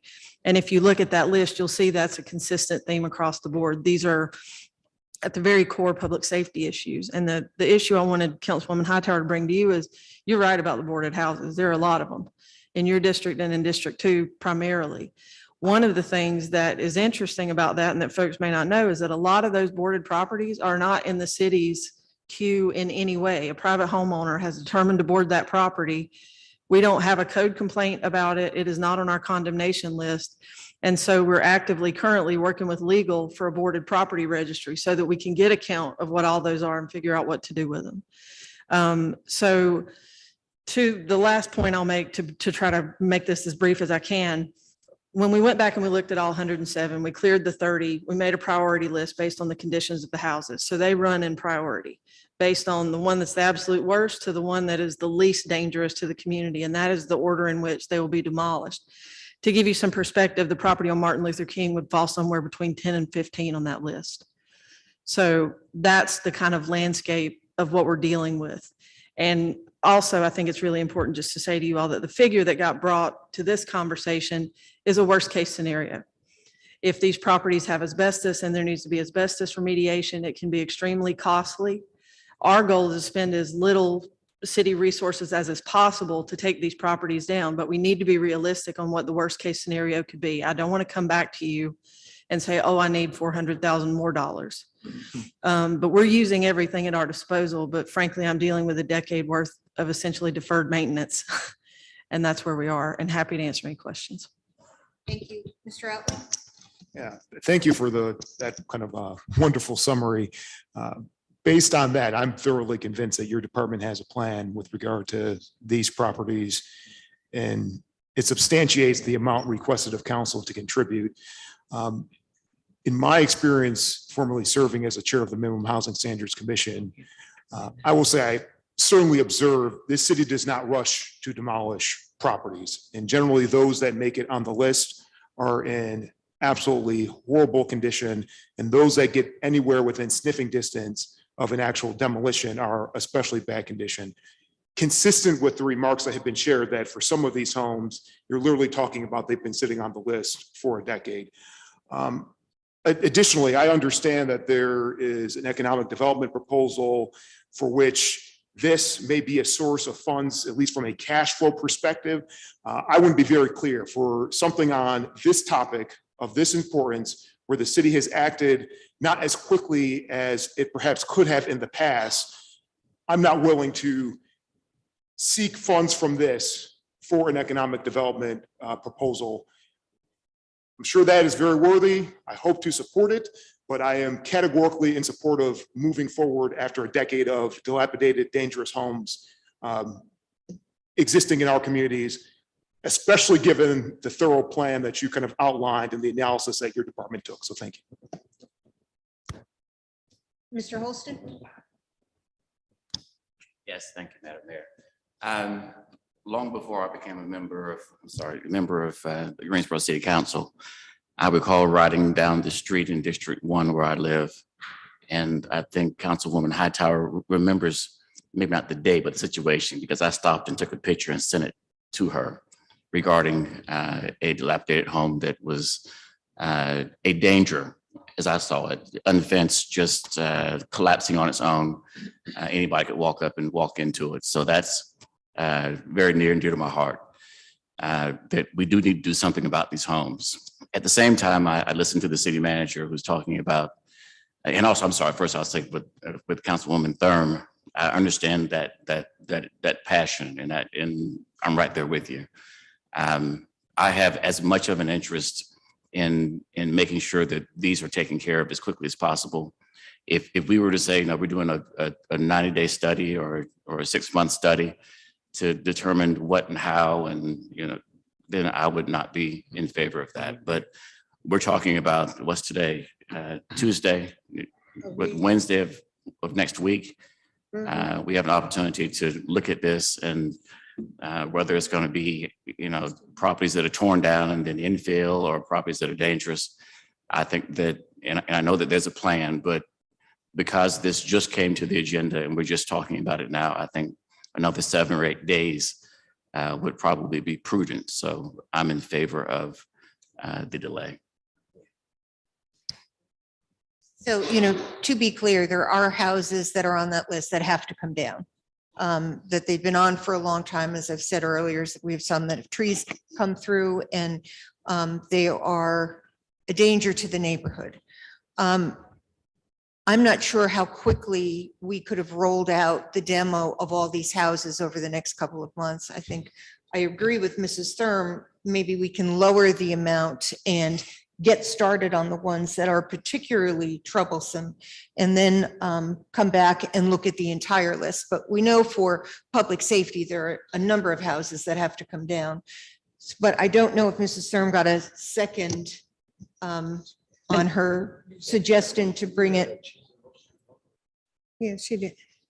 So you say, Mr. So I,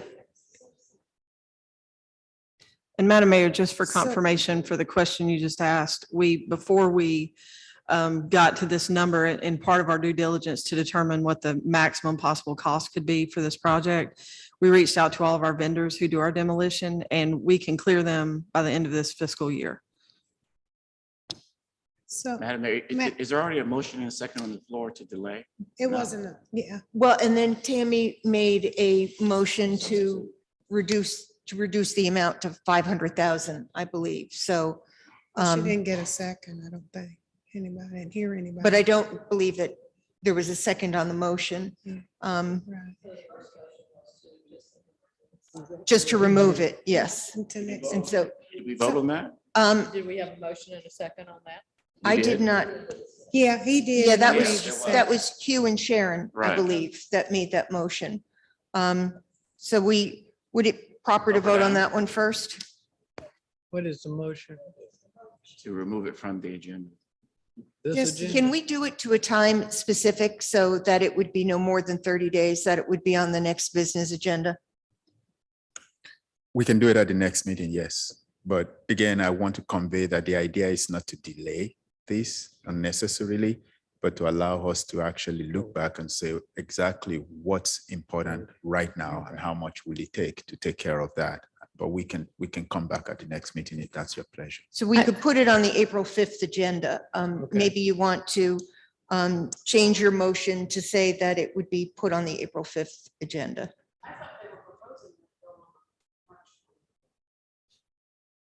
Could I ask a question of Michelle? They were going to talk about it at the work session. I'm sorry, Mrs. Hoffman. Could I ask Michelle a question by any chance? I'm sorry, I couldn't hear Could you. I ask Michelle a question? I'm sorry. Yes, yes. You're the steps in first. Okay. Do you have a schedule for demolition?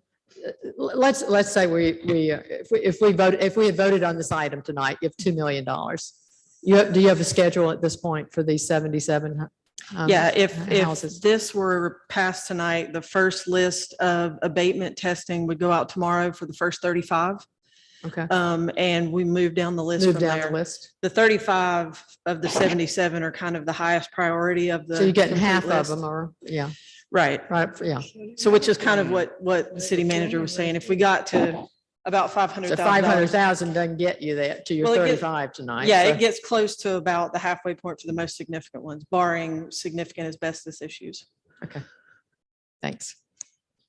I would like to see us at least put some money towards this so we can start the process.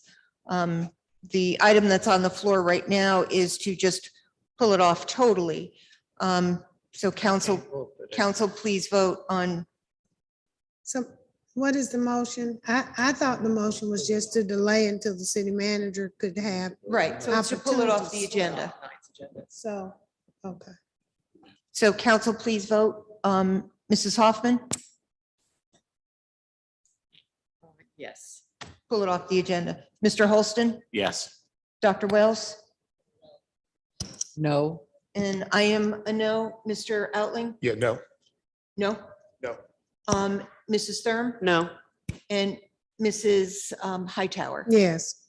So that, It's 5 to. that's 3. 5-3, not to take it off the agenda. Mrs. Thurm, do you want to make a substitute motion?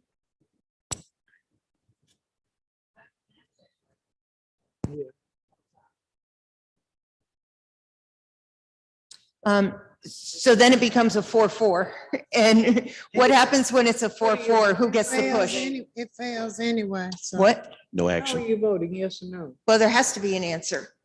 No, I just said there's no action. It No was a action. Motion, it did not pass. So, so I believe Mrs. Thurm, So then I would move to fund $500,000 tonight to move us towards doing the worst of the worst houses. okay. So that is moved by Mrs. Thurm, seconded by Mrs. Hoffman to allocate 500,000 for the immediate demolition of a portion of those houses. And then we'll talk about it at the retreat and possibly bring back the balance. So Madam Mayor, before we vote on that, and I don't know if here's the time to bring it or maybe at the retreat.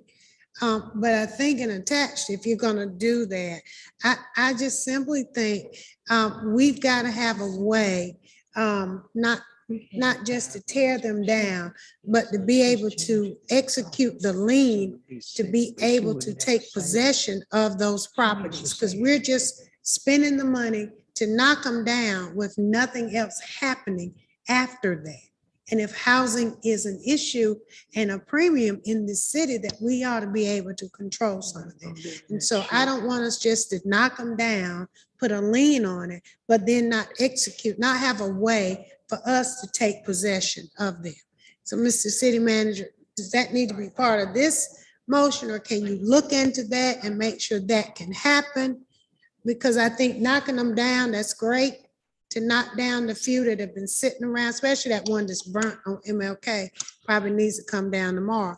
But I'm saying just to knock it down and spend the money and not change the community, I think is an issue for me. We have no control over that. I just wanted to mention that the lien that goes down is to cover the demolition cost. Can you And come up a little bit? Because the lien that is imposed is to cover the demolition cost, and it really only comes into effect when the property is sold. So it doesn't give you the authority to displace the owner. So if that land sits there vacant, like the land that's on the corner of Pear Street and English Street, where we knocked down a house about 10 years ago, and I ride by it every day. We cut the grass on it 3 times a year. No house there. No house. And I know a relative, and he said he won't buy because it's not worth what the lien is on that lot. He won't buy it. So I want us to be able to have some way of being able to at least get possession of that property. I knock it down, but let's do something beyond just simply knocking it down. Hey, Councilperson Hightower, what if we, this is just a suggestion based on the conversation you referenced and what we were working on.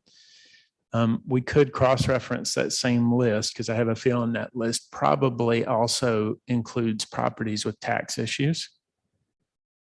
If we go back and look at those tax issues and work with the county's office on the foreclosure process, it could give us the ability to purchase the properties. Some of them, right, some of them probably do fall on that same tax list that we took over there 6 months ago to the tax department, where the tax director came back and said it wasn't worth foreclosing on them, right? Because the value on them was lower than what the assessments were that we've experienced. So once again, it's sitting there. Well, I was just thinking, what if we did that though, to see if we did have any opportunities with those properties? Because I remember we had requested some prioritization of those foreclosures. So I'm wondering if we come back to you, and we could bring this to the retreat. We could come back to you with some parallels. And I think it'd probably be good for all of us to see the parallels between the tax issues and our liens. There is definitely some overlap there. But there may be some properties that we could look at in terms of the county's process and potentially work on. Okay, well, I mean, we gotta do something, because that, you're right, and we need to compare, because I'm sure if they're sitting vacant, they're in disrepair, their taxes haven't been paid on. But the county won't foreclose on these things, but they don't find them financially beneficial to them. And if they don't find it financially beneficial, then the person on the street's not gonna buy it either, because they don't feel it's financially beneficial either. So again, it becomes an issue in the community that, yeah, the house is gone, but there's nothing else in this place. And that, what Chris is describing, opens a pathway to back to that larger conversation around how you use a land trust to your advantage. If you're able to bring them back in that way, you could follow a land trust model for long-term affordability in those communities. But we've been talking about land trust for how long? Well, we did I'd be have a happy meeting. to accept. I just simply think We did have a meeting with the Community Foundation last week to look about what a land trust looks like. So those conversations are probably closer to fruition than they've been. But we do have a motion on the floor. Madam Mayor, I'd be happy to accept an amendment from Councilwoman Hightower that adds on to my motion that we discuss at the retreat, the solution to the problem and how we handle these properties. If you'd like to make that amendment, I'm That- happily accept it. I'll make that amendment. if you And accept. and in that connection or otherwise, could I also respectfully ask staff in advance of the retreat to provide a memo that explains the lien and foreclosure process?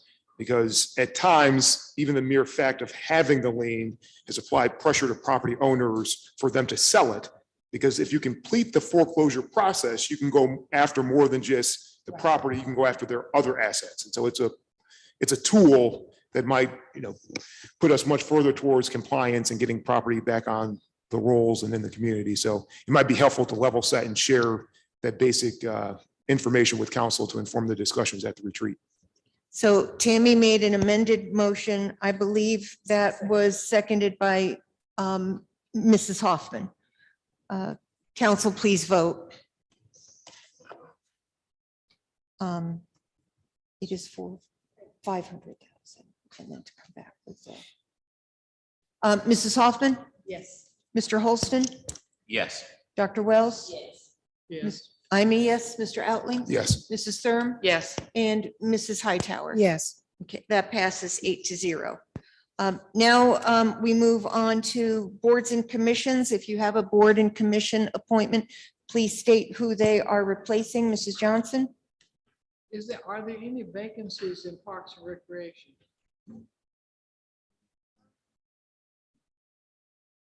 Parks and Rec.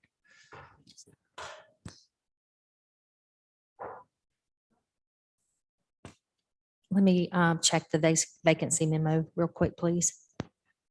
Can I make them?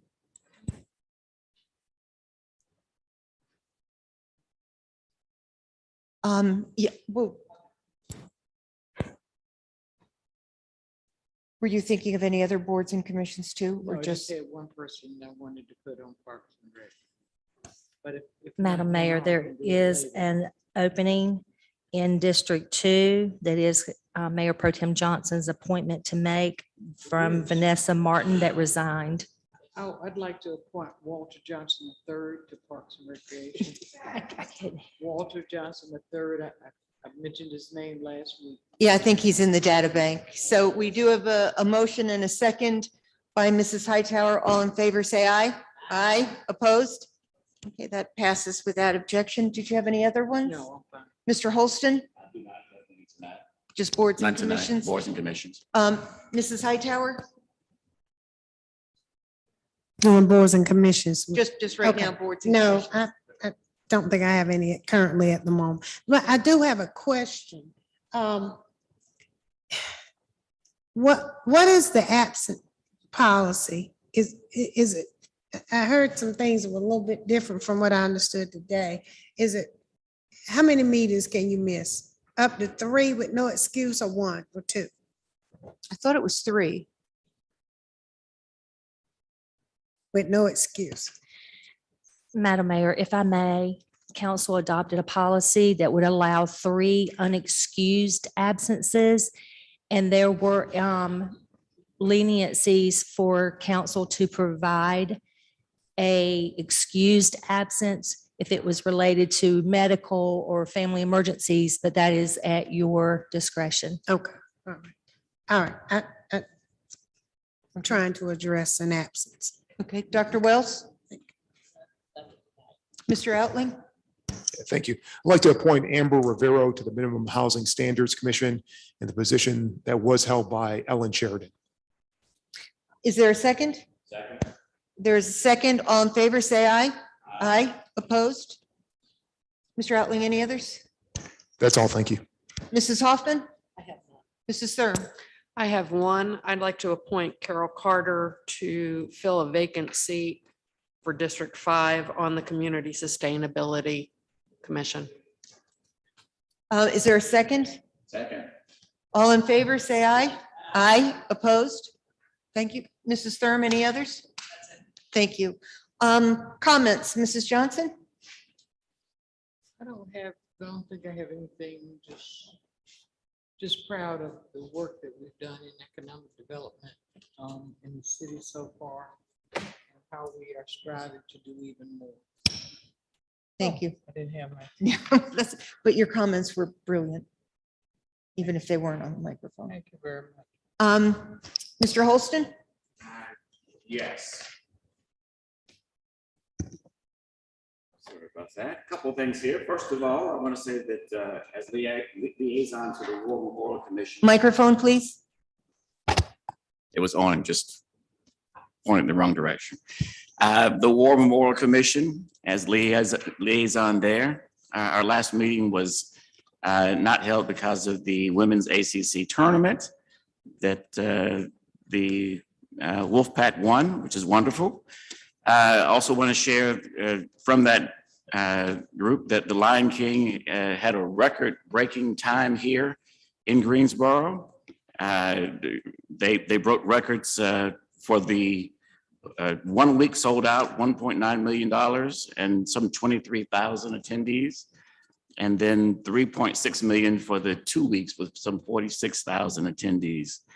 And as important, the economic impact was about $12 million with hotels, restaurants, and all the other good things. So it's a good time for Tanger. And it's going to be even better because we have Hamilton coming up beginning April 6th. If you haven't gotten your tickets, you probably haven't gotten your tickets. And Dr. Wells says, beware scammers because they're out there. And also the Tanger Center did announce its Broadway lineup for the upcoming season with Ain't Too Proud to Beg, Frozen, Cats, Book of Mormon, Jagged Little Pill, Pretty Woman, and Beetlejuice. So we're really excited about what's happening with the War Memorial Commission. Also want to share that I was happy to join the Community Sustainability Council meeting yesterday. We had a new member join from last month's appointment. Tonight, happy to see another member appointed. That board does need some more members. And we also talked again about the air burner that's going to be coming in, hopefully to right now, when we bring the leaves and limbs in, we're building mulch and compost, which I will tell you that it is available to residents to come by and they'll give you truckloads full at reasonable prices. It's that time of the year. It's a great deal. Please go by the White Street landfill and pick those up. But just excited about the plan and the recommendation that they'll be submitting to council on sustainability. It's very in-depth, very well thought through, and we'll be seeing it sometime in the near future. I'm sure there'll be a meeting or maybe a work session about that. Let's also talk about, and I've seen several letters about the property tax revaluation that has gone out from the county, and there's a lot of consternation about that.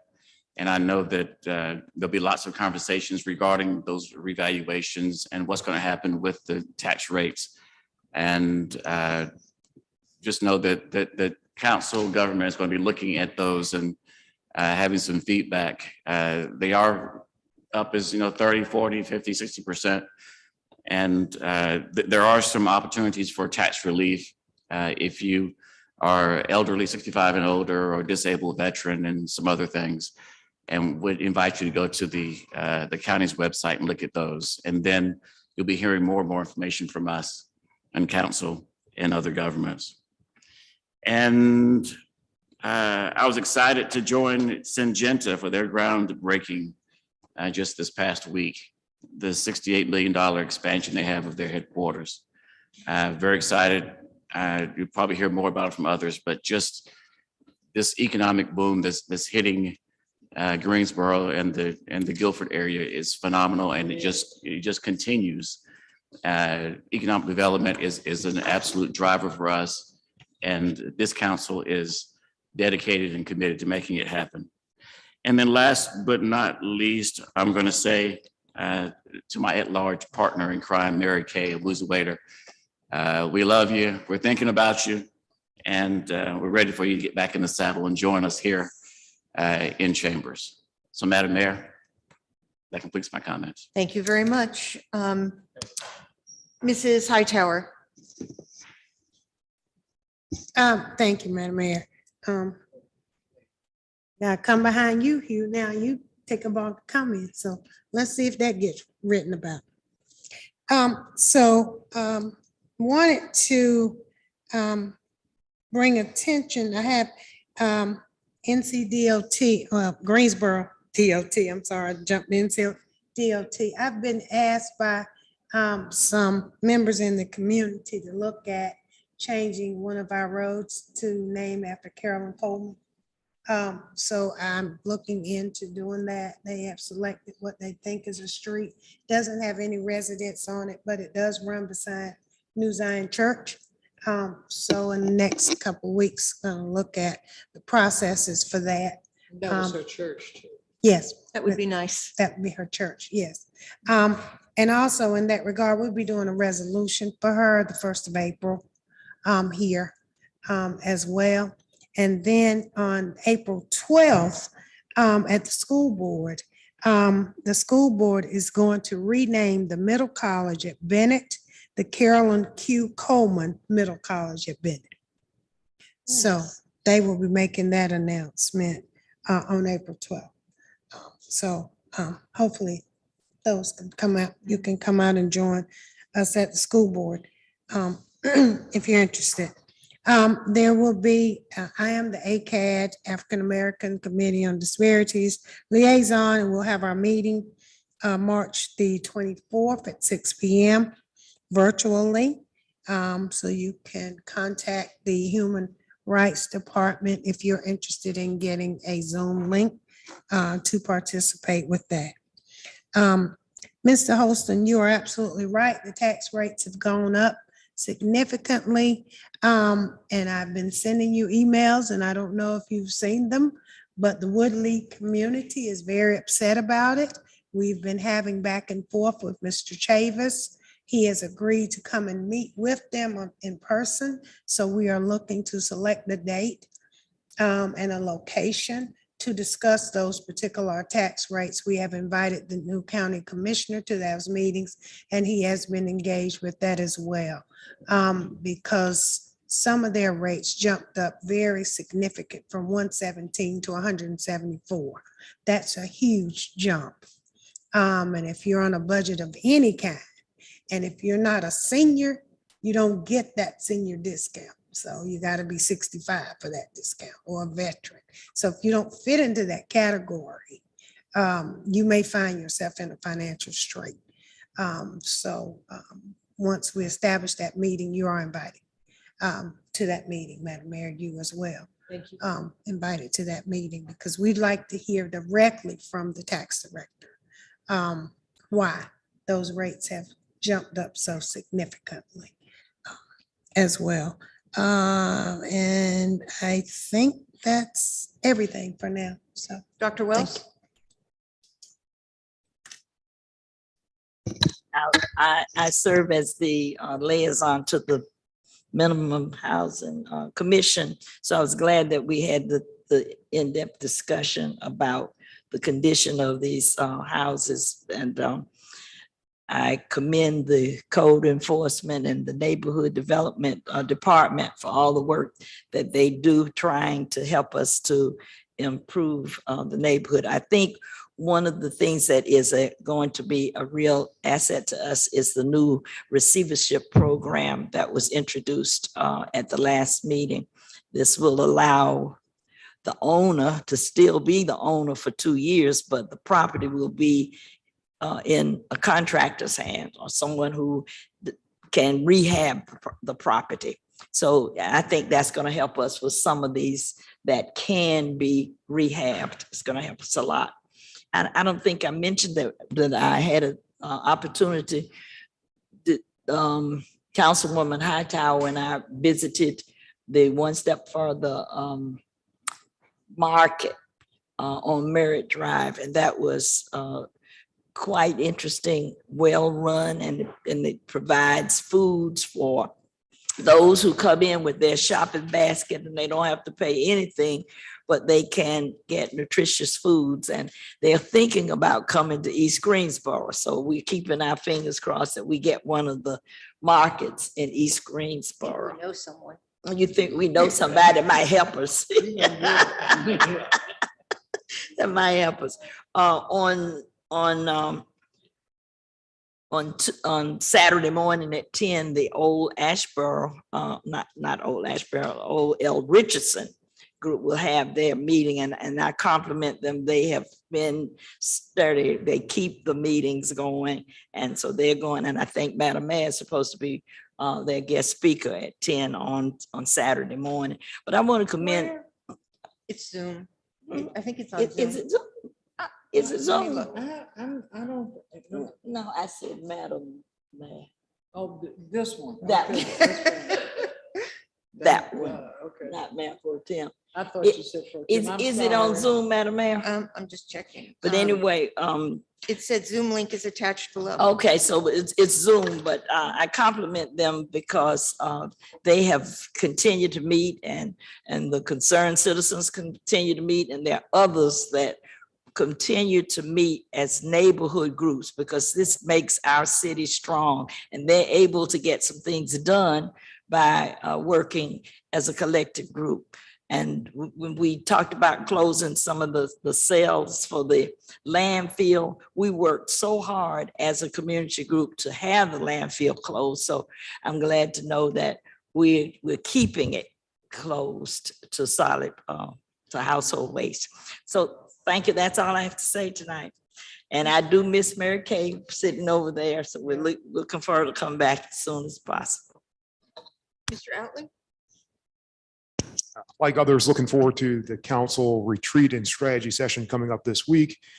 As many have noted, community members have received notices of the reassessment of the values of their residential properties and other properties.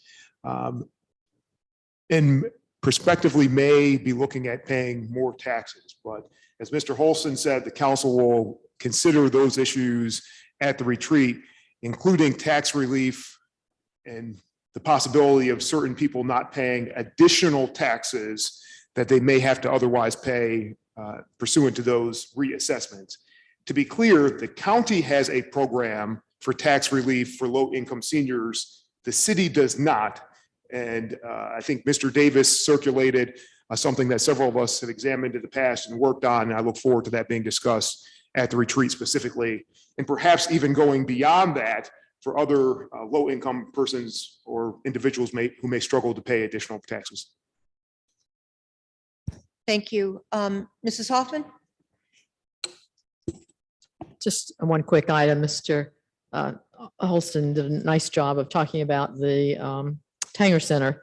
And over the weekend, the young woman who is Cuban, who was the artist who designed the mobile sculpture that really spans almost the entire length of the lobby, came and saw her work and made some adjustments in it from a lighting point of view, and maybe some others. She had not been able to get a visa from the had not been granted a visa to come here until this weekend. So it was nice to meet her, and it was obviously very emotional for her to see her work in person. So she was quite charming, and I think this has really made a difference in her career and the work that she will be able to do at this point. So it was nice to meet her, and I think her concept for that space is really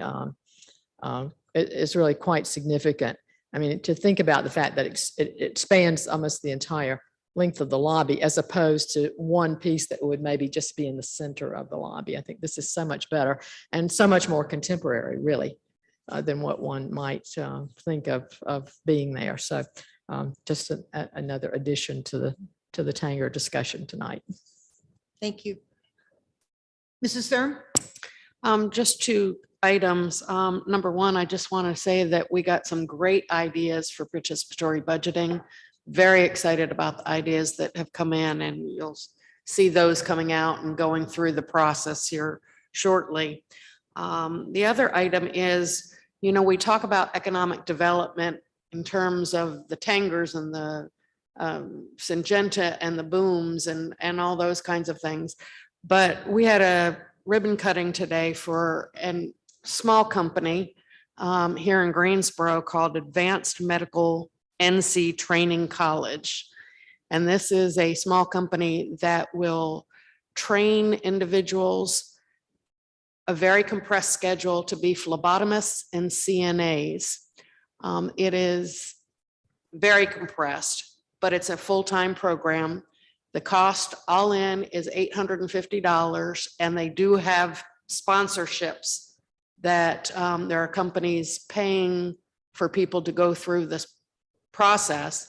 You only need a GED or a high school diploma, and then on top of that, go through the normal health screenings. But it's a great program. It's an exciting concept. But I think their partnership with several of the 4- and 5-star retirement homes and other facilities in the community will provide great opportunities for people that are interested in getting into the healthcare field, get in quickly. And it's a great intensive process. So I'm very excited about them. They're located just off of Wendover Avenue, kind of near the bowling alley and that kind of thing, where Spring Garden crosses over. So in that general area.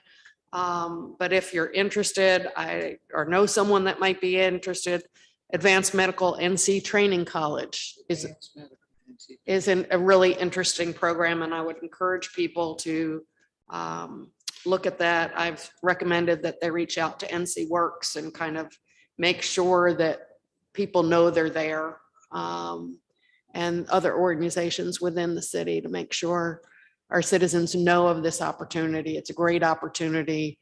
And with some of these sponsorships, you can almost do it for free, I think. And so it's a great educational opportunity. Thank you. I do want to mention that Congresswoman Manning and Senator Tillis have brought some good funding to our city that was recently announced. We got about $3 million for the city bus and bus facilities, another $3 million for computer-aided dispatch system, which will help 911, $3 million for the Greensboro Innovation District, and $1.6 million for workforce development. And those were things that were approved in the omnibus budget. So it's exciting to see some of that money come home. Talking about Tanger, it was great as I was coming into the office today to see a bunch of school buses there. There were a lot of kids, I think, who came in to hear the speaker of the Bryan series tonight, who is a motivational speaker. And during Lion King, I think 90 students came through. I believe it may have been underwritten maybe by the Community Foundation, but we're seeing more youth access the Tanger Center and see some things that they had never seen before. A lot of older people, we're seeing things we had never seen before too. Mabel Hoblet, Mabel is the one who did the sculpture on the ceiling of the Phillips Hall. And it was, we were at a reception for her yesterday and talking about how she is a global artist and how great it is that we have this global sculpture here in the city of Greensboro. Well, if you walk out the door and go a block down, there is another global sculpture. And that one is a few years old, but is the Janet Eckelman sculpture. So we actually have two very noteworthy art installations within a block of each other. In the spring, shortly coming, the Eckelman sculpture will go back up, and it is a new one. It will be a little bit brighter. The other one faded, which wasn't expected. So it's beautiful. It's a beautiful installation. It's exceptionally beautiful at night. But it's great that we have those two art installations so close to each other. You might mention that we actually have 3 Eckelman different, yeah, they're Yes. different colorways, but we have three now. Oh, I that know will- one is red. one I is say we blue. have a lifetime supply. Yeah, so I think we're in good shape. Hugh mentioned some things about, I think, the War Memorial.